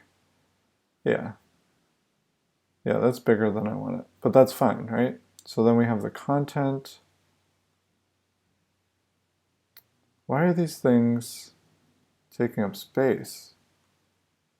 It doesn't make any sense. Line height. Oh, the white space pre, I think, makes them take up space. Maybe? What's white space normal? White space normal. Okay, so let's do for the tour info. White space normal. Okay. Nice, and now it's tiny, just like it should be. Okay, perfect. Okay, so now we need this to expand to a good width. So we're going to say width equals 100%, except we're going to do a calc on that. It's going to be calc 100% minus 32px. So now it has a margin on either side, margin on the left because we have it set to left 16 pixels, and margin on the right because we're subtracting 32 pixels from it. So we're going to set this to a width of this. And let's add some like example content, right? So yeah, let's do this. Just some example content. This is definitely not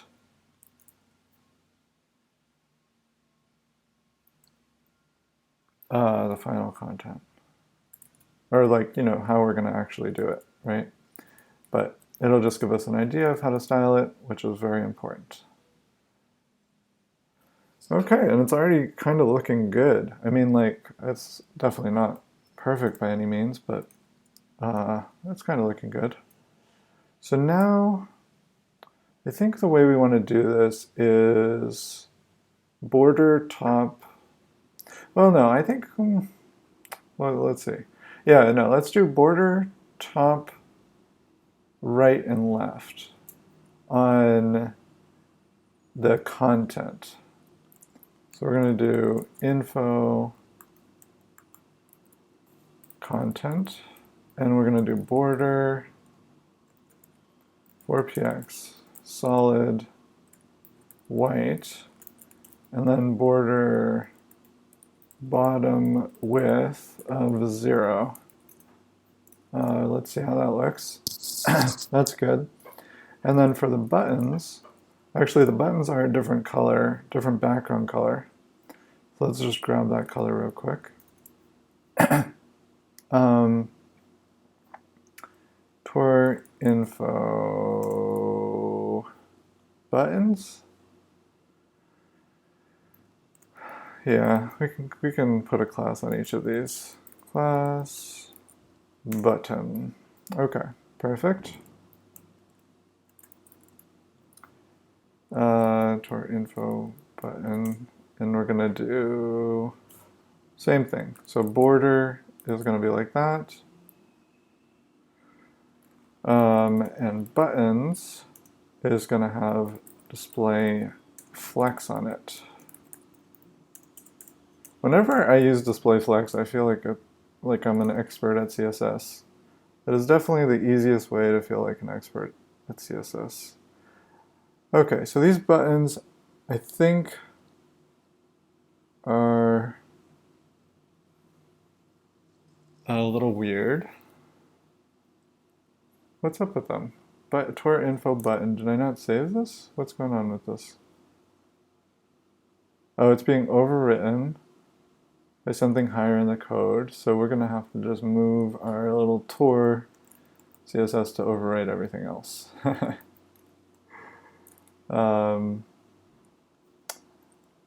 Yeah. I don't know. I don't want to like change too much around, but I just did. Okay, so still code example button. So code example button Oh, because it's a double selector. Okay. To our info button. So we just need to namespace this a little bit. So we'll just do like, well, we didn't actually namespace tour yet. Tour. Do I add it to, I think I add it to code example, right? Yeah, code example. Okay, so we're just gonna say it also has a class of tour, because it does, it fulfills a dual purpose. Okay, so now we need to namespace this under .tour. Perfect, okay. Now I'm not getting what I want to see here. We're doing display flex, but these guys aren't growing. But that's natural, I think, because I think I need to say like flex, because it's the default is 0, 1, auto, and this stands for grow shrink. So I think I just want to change that to 1. Boom, growing. And the basis of it, so the basis, I believe we can make like 1 to 4 maybe. So I think I can say like, well, we need to differentiate the buttons first. So let's see, button, button, button. Oh wait, it's all in my JavaScript. Okay, so we're gonna say, I guess we can just have close and next. Close and next. Okay, so close, oops, and next. And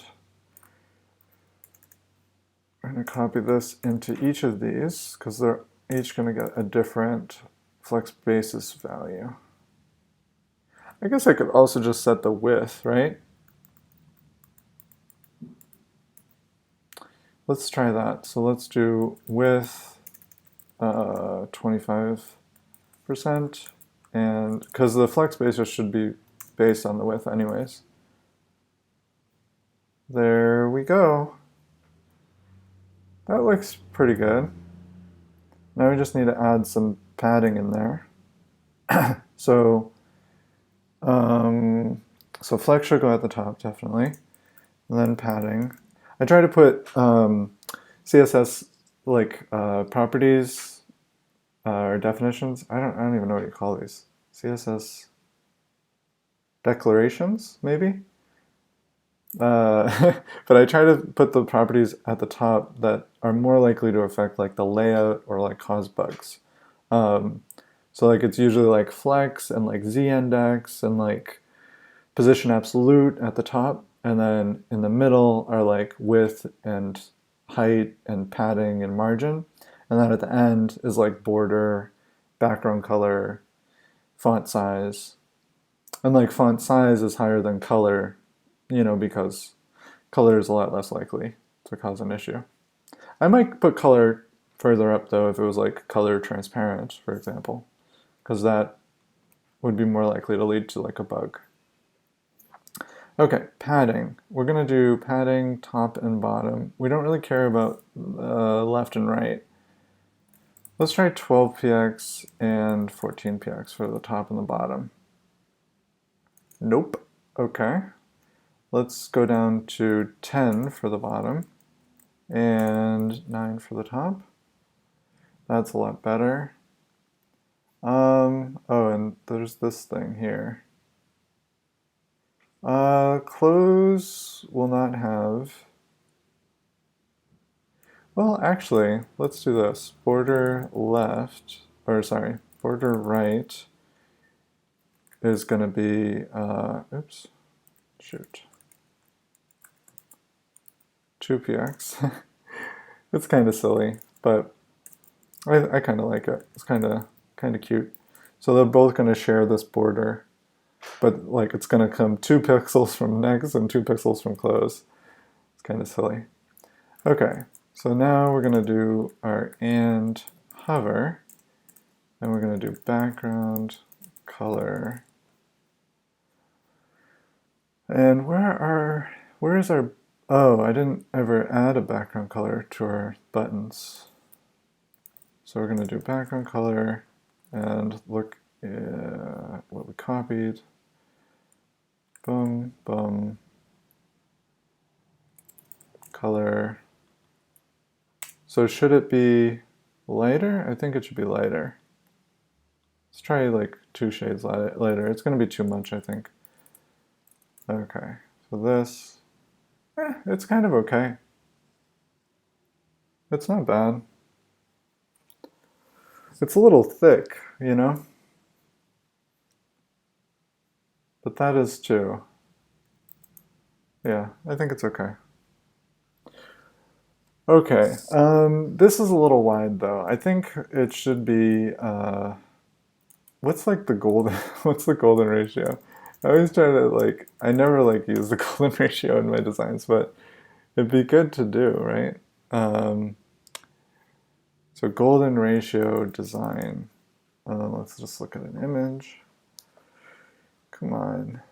You're gonna tell me how like this, well, these logos are golden ratio. Twitter logo, golden ratio. I don't know why I get upset about that. It's kind of a silly thing to get upset about. Okay, how do I do it? Why don't you just explain to me? I just want the size. A plus B over A is gonna equal 1.6. Just tell me the number. Like I just want, what do I want? I want, what is 1.6? So that tells me that, what does that tell me? How do I get the original for that? Golden ratio. Like, can you tell me the ratio? I just want to know the ratio. Oh, perfect. 1 plus the square root of 5 over 2. Just like approximate. Can you just give me an approximate? Okay. Oh, jeez. Okay, here we go. This guy knows what's up. 55 over 34.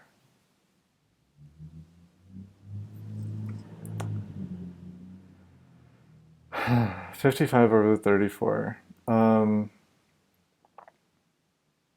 So we'll just double those, right? So we'll just do like 110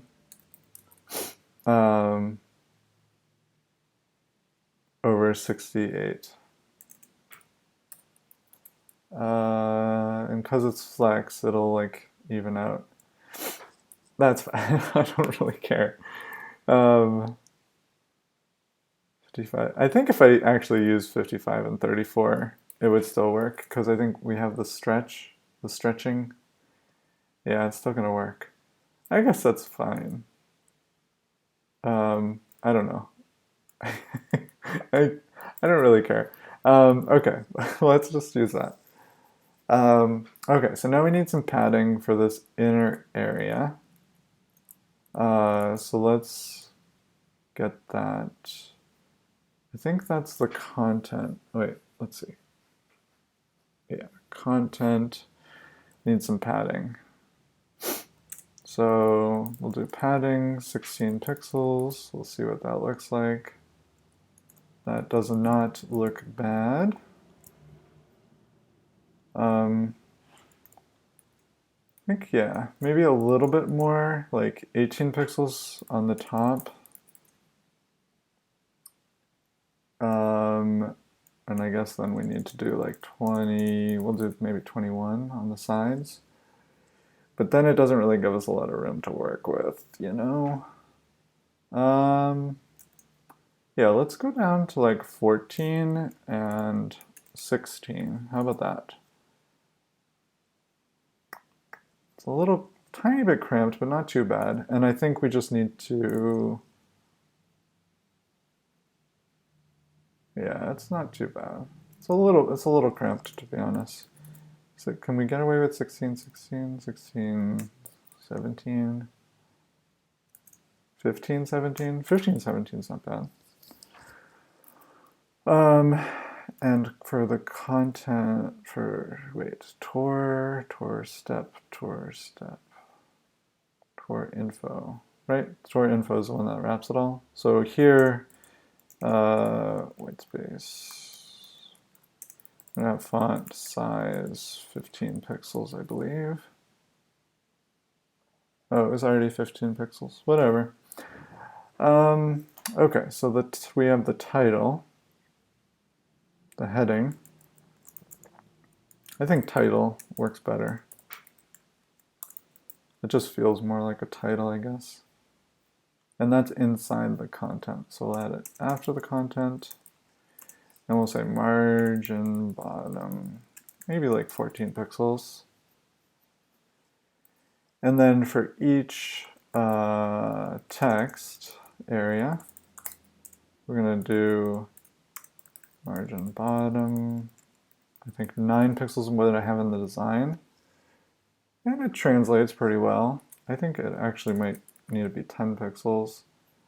And the issue with that is down here.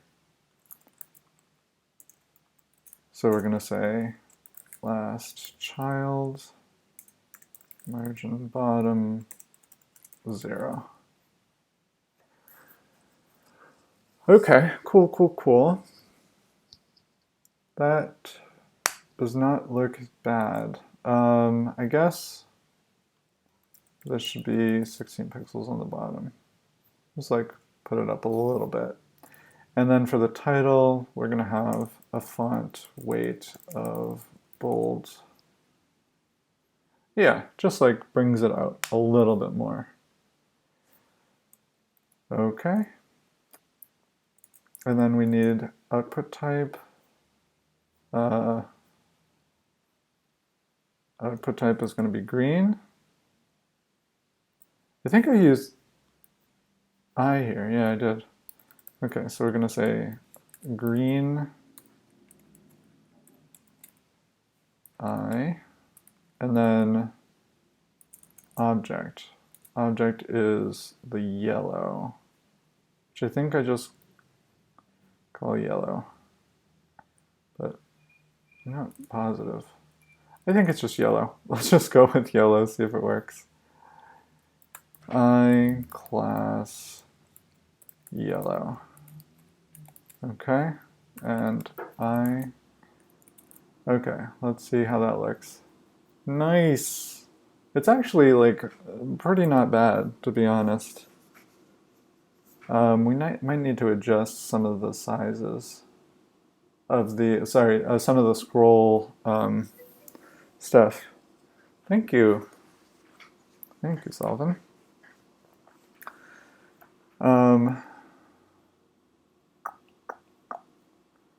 Yeah, and close is going to need to end the tour, and next is going to have to go to the next step. Hey, Hali W and Aggressive Sock. I love your name, both of you. But Aggressive Sock, that's just a badass name. I guess we can, yeah, let's push this to the edge a little bit more. I feel like it needs room to breathe a little bit.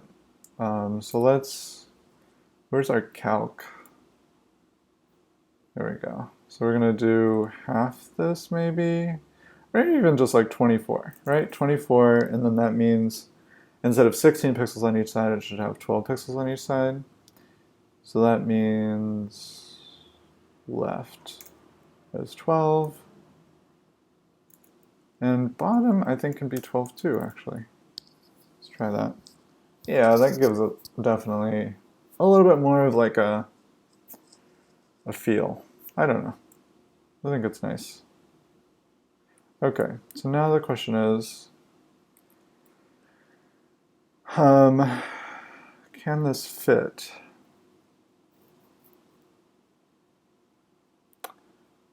It's a little tight. I don't like how tight this is. I think maybe I'm going to just try a slightly smaller font size. So what do we got? We got the text. So text, let's try a font size 14 pixels. I'm just worried that like on different, no, doesn't look great. I'm just worried on different monitors, or sorry, not different monitors, different browsers. It's gonna like push one of these to the next line, and then it's not gonna look as good. Oh, I know what I can do. So for code example, I have a height of, yeah, I was just on it. So I have a height of 340. What happens if I increase this?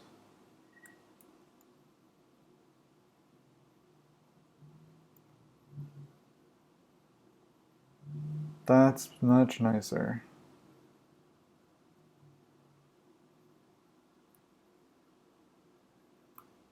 Yeah, let's do that. So we're just going to set it to 380, but only if the tour is active. So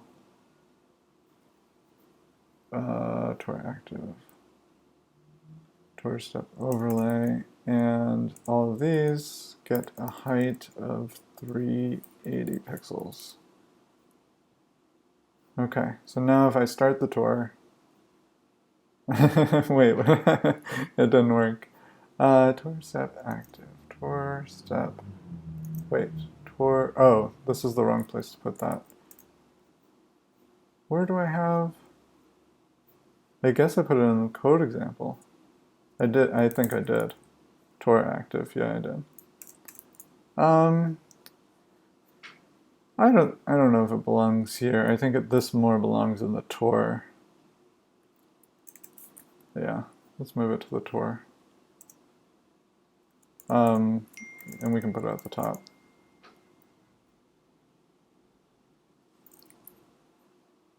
Okay, perfect. So now let's refresh. Nice. And now when we start the tour, we get a little bit of an expanded area. Let's see if maybe it makes sense. No, I can't. I don't have. No, I like it at this size, and then it can just expand, right? It's a little awkward. But you know what I can do is transition height 0.3 seconds. There we go. Then it looks intentional. Doesn't look like it's just glitching. That's nice.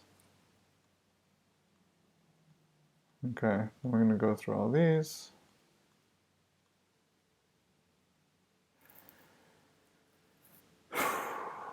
So one thing is that,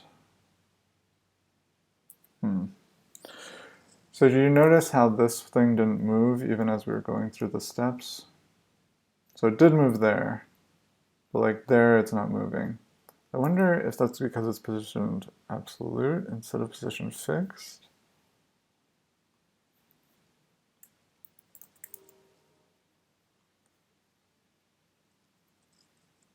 What? I don't think I know what position fixed means. Sticky? No, sticky is not what I don't know what sticky means. No, I think I want fixed, but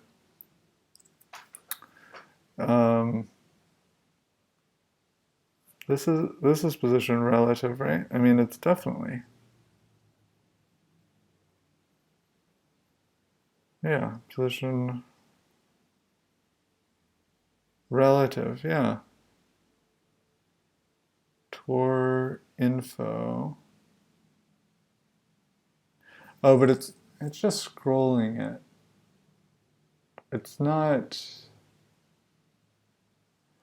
Yeah, it doesn't know. It doesn't know.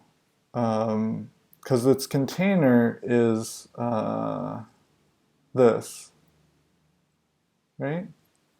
So that's there. If I scroll over there, wait, its container should be that. I don't know. I think the way the browser is displaying with this container is not correct. But I do also think that fixed should work here. Position fixed. I don't even know what position fixed does. Fixed. No. Absolute position.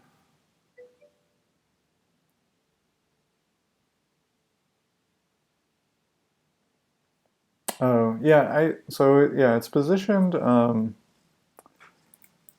it's positioned absolute relative to the bottom of the container. And I want it so that when this container scrolls, it'll follow the container. And this is the container it's inside of, which is scrollable. So I guess it's sticky, right? I guess that's what I want. Yeah. But I don't think sticky is very well supported. Position against containers parent. I think you might be onto something.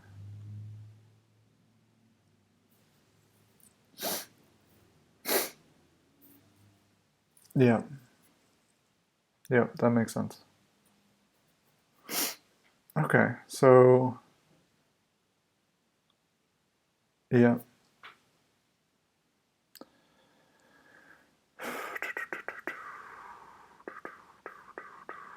Yeah, that makes sense. Just gonna change some of the syntax, some of the way I've structured this, but that's okay. Well, I think actually what I can do.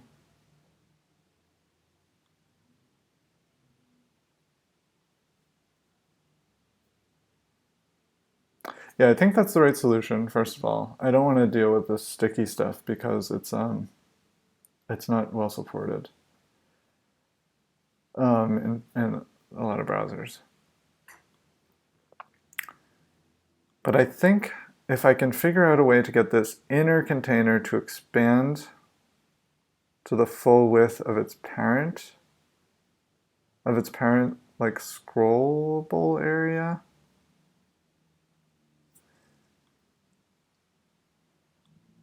I don't know.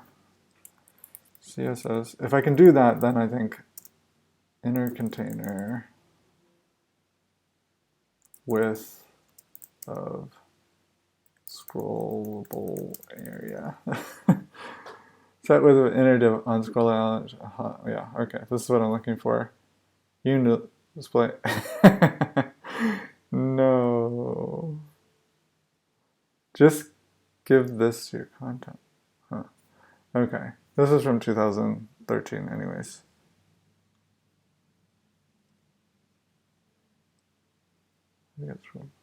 No, that's not what I want. The inside problem. Okay, here we go. So you're working on design. You need a full width container element because the design has a background color that goes from edge to edge, but your content design doesn't necessarily limit the width. Edges center the content.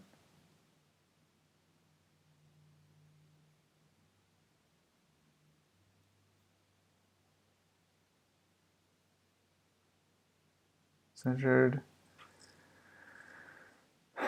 Max width. Inside full width color bands. I don't think this is what I want.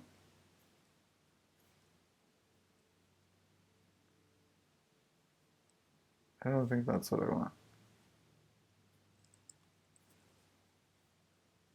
Sounded good. Okay.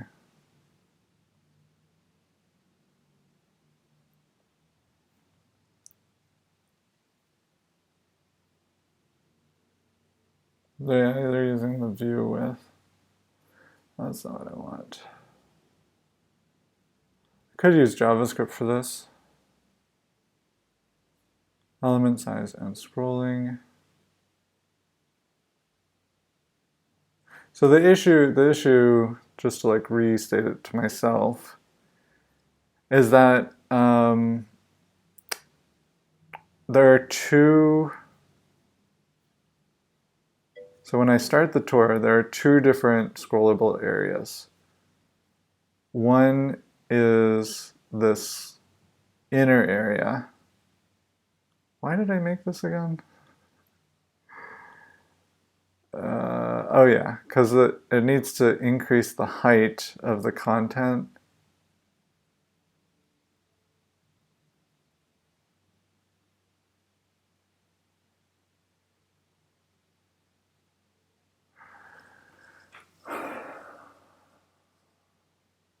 I think there's an easier way to do this.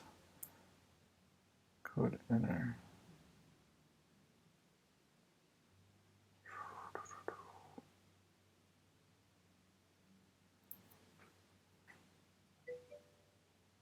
Code container. This is my own to-do list. This is an example of how to use a framework that I'm building. And if you go to Remake the Web, you can see the remaketheweb.com. You can see the homepage for the framework, and it explains kind of what it is and why it makes it so easy to build web apps. And then this to-do list is an example of something you can build with the framework, and I'm working on like a step-by-step tutorial about like how this works, and so I'm trying to implement that step-by-step. And I'm stuck right now with some positioning stuff, but I think who gave me advice? Yeah, I think Ice Cream Codes knows what's up. I think I can do it relative to this one. The problem is that it's no, that's the one that's scrolling. I can do it relative to this one. Yeah, so if let's just try this. If I move this relative up there, yeah. That's what I want, but now if I hover over, it's not a huge deal, because I don't think scrolling the background is really going to be an issue. Yeah, no, I like that. Okay, so yeah, let's just do that. So we're going to do relative, we're going to move this up here. Thank you, Ice Cream Codes. And then we gotta like figure out how to position this now. Tour info. I guess this can actually be outside of here now. No. Whatever. We'll just leave it where it is. But yeah, we definitely want to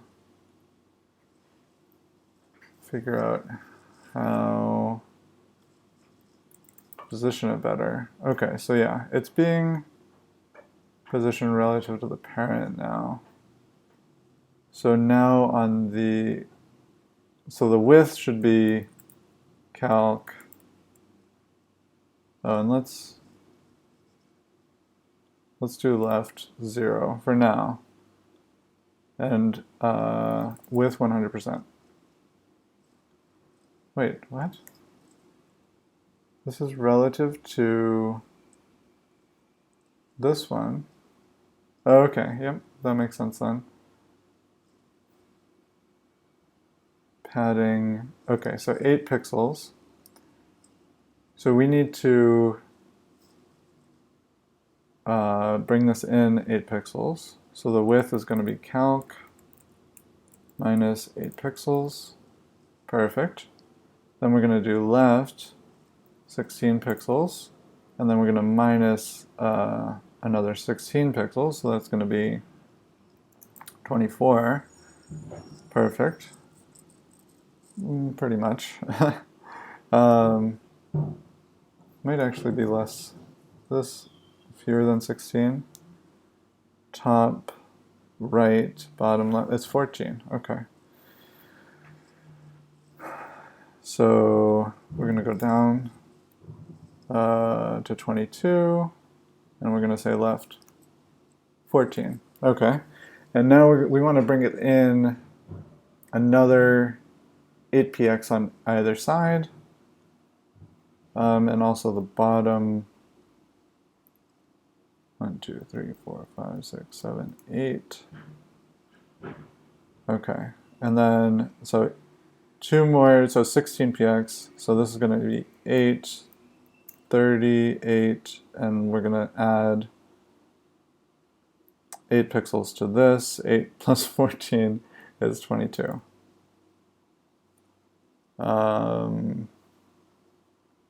And let's bring it up a little bit too. Okay, so that's good. Tour info. So info, bottom is 24 now. Left is 22. Ice cream code's really good insight there. Really appreciate that a lot. Okay, cool. Okay, so now it looks like it's positioned right. And now if we do start tour, it's going to expand, it's going to highlight that first one, and it's going to show us this. Okay, so let's, I'm just say working on tour. That's fine. Okay, we committed that code. Okie dokie.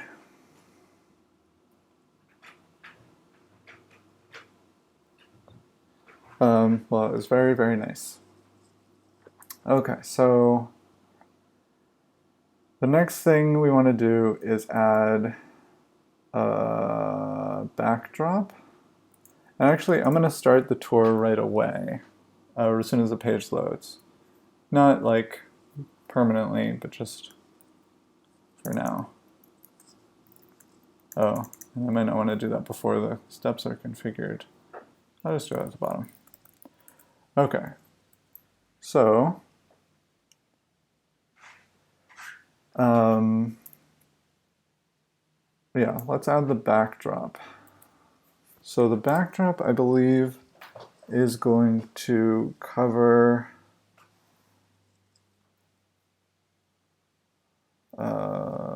this. That's going to be hard to do. Actually, I have to be right back. I will be right back. Once again.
Good idea. Okay, so let's see. So now we have a few more issues. We want to add a backdrop, but now this isn't position relative anymore. But we can make it position relative if we add this tour info inside of this container instead. I think that's going to screw things up, but I think it's okay because I think it's a fixable problem. So we're going to add it here instead. And we're not going to have the same styles.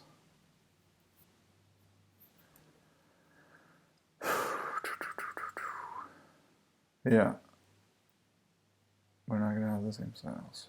Okay, so let's go into code. Let's see where these styles are defined. They're right here.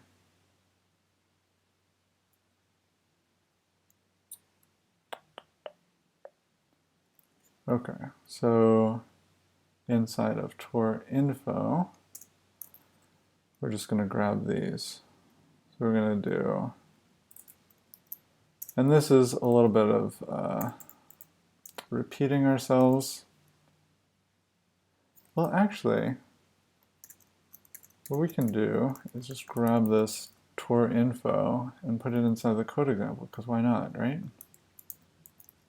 Oh, because it's going to add overflow scroll to it and stuff.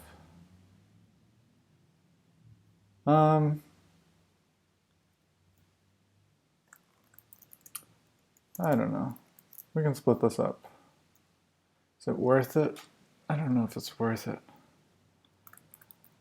I guess we'll find out. Okay, so we'll put scroll up there. Height up there, padding up there, line height's good.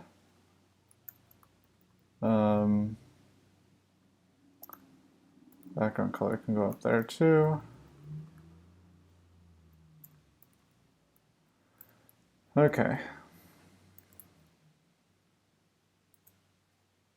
And we're back.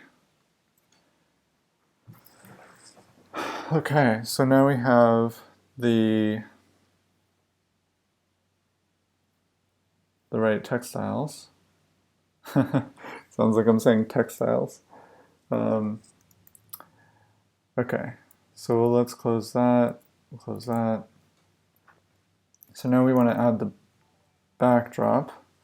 Thank you to Sullivan for gifting a tier 1 sub. That's very, very nice of you. Thank you, Sullivan. So yeah, so now inside of example code, we want to add an overlay. We also want to make this position relative. So code, example code.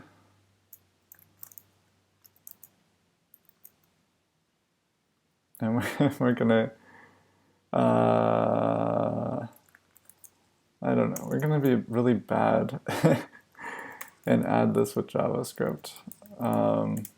We might change this later, but for now this is okay. So we're gonna do div, and we're gonna say like tour backdrop, something like that. Tour backdrop. Okay, cool, cool, cool.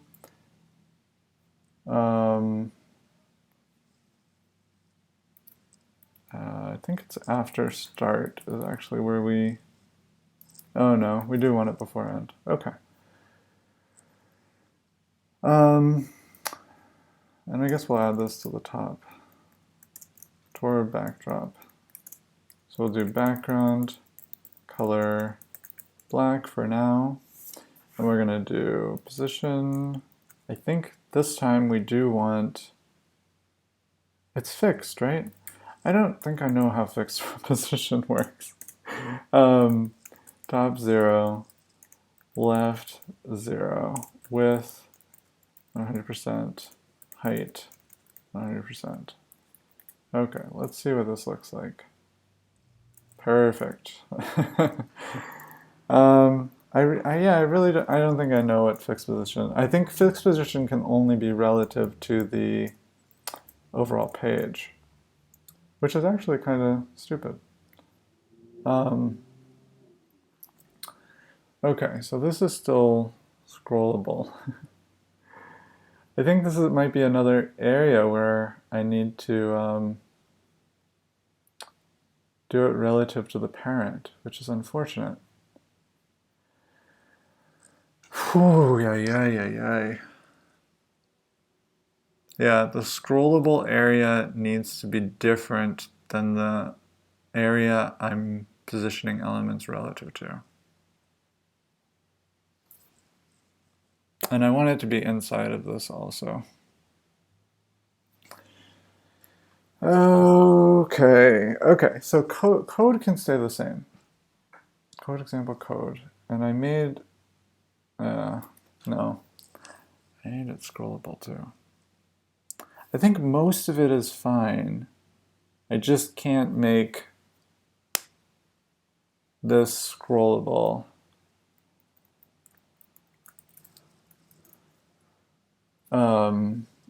And it's just going to have like an inner scrollable area. Okay, so we need to get our code example. Let's just search scroll. Okay. So overflow.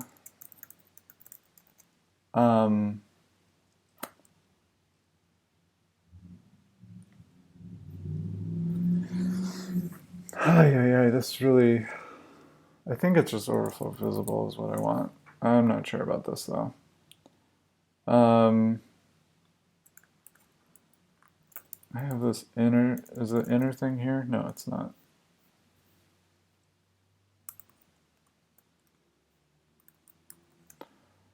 Where is the inner thing? Code inner. Do I want to make this one the scrollable one? I guess so, huh?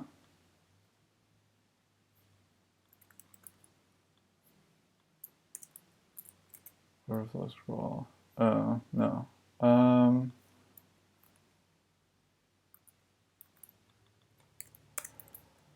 Okay.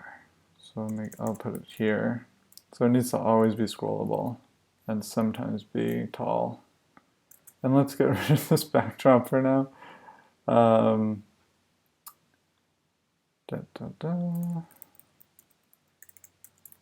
Okay. Oh, God.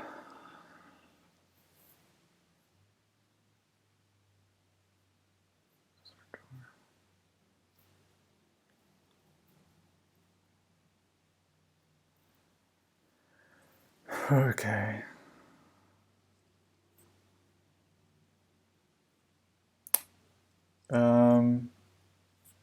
Min height. Oh, wait.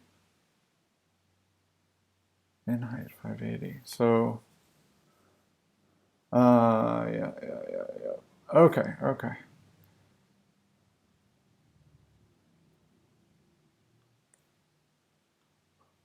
Yeah. Okay. So, geez, this is getting a little bit much, but I think I'll figure it out. So we have this inner one. I don't know where it connects. I think, yeah, here it is. Okay. So right there at the end of this, we're gonna add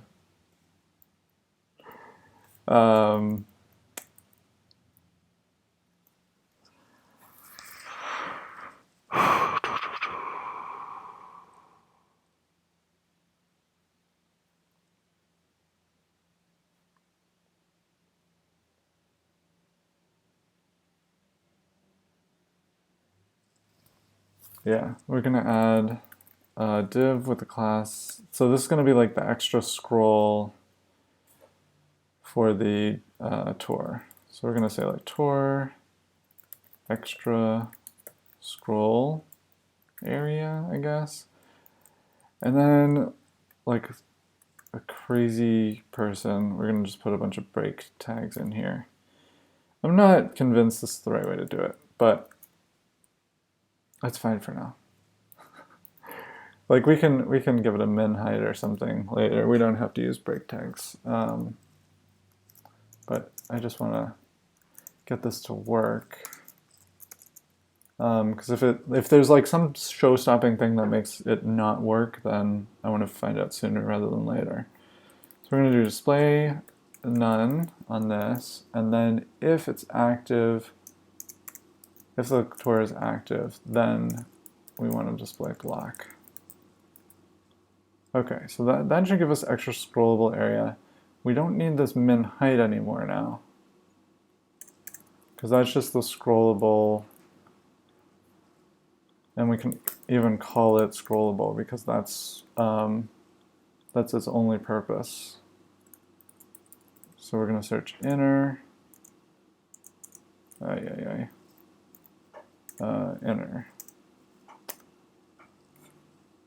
Okay, scrollable. Okay.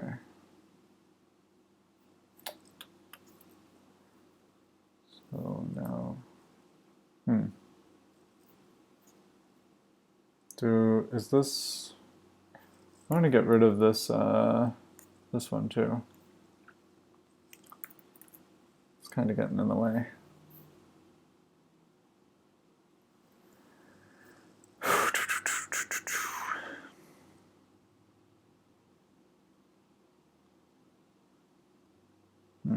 Yeah, we'll fix this.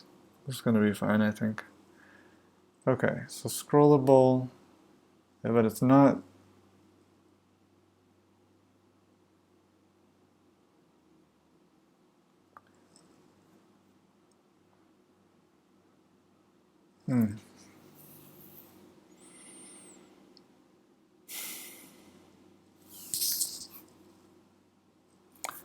Okay, so it's. Oh, I know. Yeah, okay. So we need to set the height to 100%, I think. There we go. So now it's setting the height to 100% of the parent.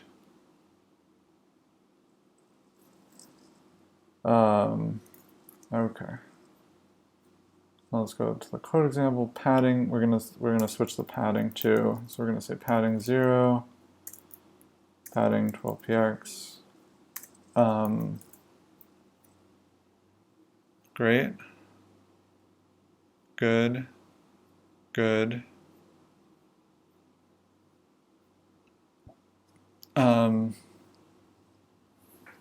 And if the tour isn't started,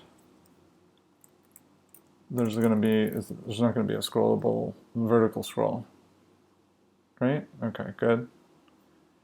Good. And now we should be able to position things correctly, I think. Okay, so now we just have to, oh wait, what happened? Now we don't, no, now we don't, sorry, I didn't actually follow through on that 100%. Okay, so scrollable, and we're gonna do height 100%. I think that should work. I'm not 100%. I mean, like, I know it works here, but like cross-browser, who knows? Okay, so now we've started the tour. Next step, it's not going to scroll for us because we changed the selector.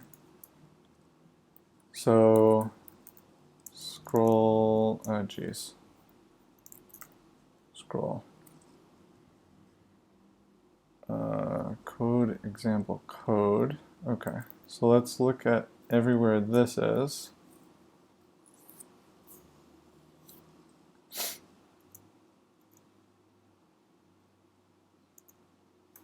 Okay, so these two spots need to change to scrollable. Philippe225, welcome to the chat. Now it will scroll. Okay. Nice. And do I want to insert the Tor under the code container? I do not anymore. I don't think. I'm not positive on this, but I think I want to put it inside of this. Yeah, I definitely do. So now I'm going to position everything relative to this.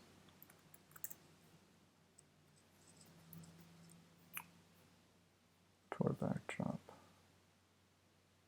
Before end.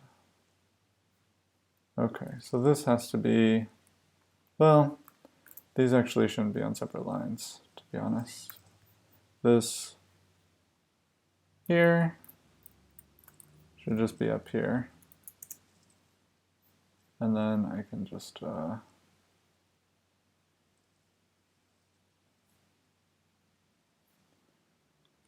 don't know. I'll just do this. That's good. And we can just have like a weird empty starting line. I think that'll still work. Okay, now for the backdrop, we're gonna say, I guess we can actually just have it be black, and we can just have the opacity be like 0.75. We'll move that down to the bottom. Okay, maybe 0.7 is better. Slightly more readable. Even 6.5 wouldn't be bad. Okay, now here comes the real challenge. I don't even know if this is possible. Z index, I'm hoping, oh good, okay. Yeah, I was pretty sure, but I was not positive. Okay, so we're gonna do Z index for this Tor step of just like, I don't even know what the minimum is that it needs to be. It might just be 1. There we go. So now our Tor is really coming along.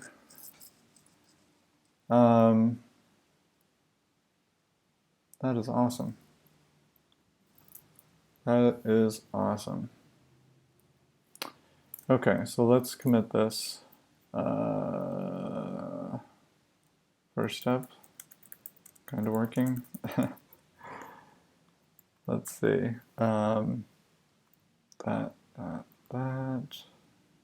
Oh, and oh no, I think it's good. I think it's good.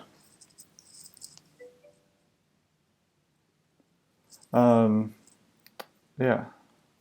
Well, it's not actually like the first step kind of working, but it's just like we have the backdrop, we have the highlighting. The highlight is happening above the backdrop, and this is happening above, and we can't scroll it, but it will scroll. Oh, that's so nice. That's so nice. Oh, that's a little weird. Oh, and that's because I didn't add it. That's because I didn't add enough breaks. Ay. Me and my crazy breaks.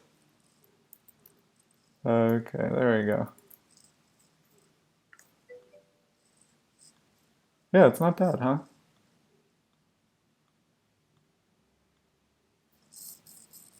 Do you think I should have the line? So like in the original design, I have this line here that connects what it's talking about to the description. Yeah, I think it's good. I like it actually. Okay, so I'll add that soon, but I actually do have to go. I have to get to my regular jobarino.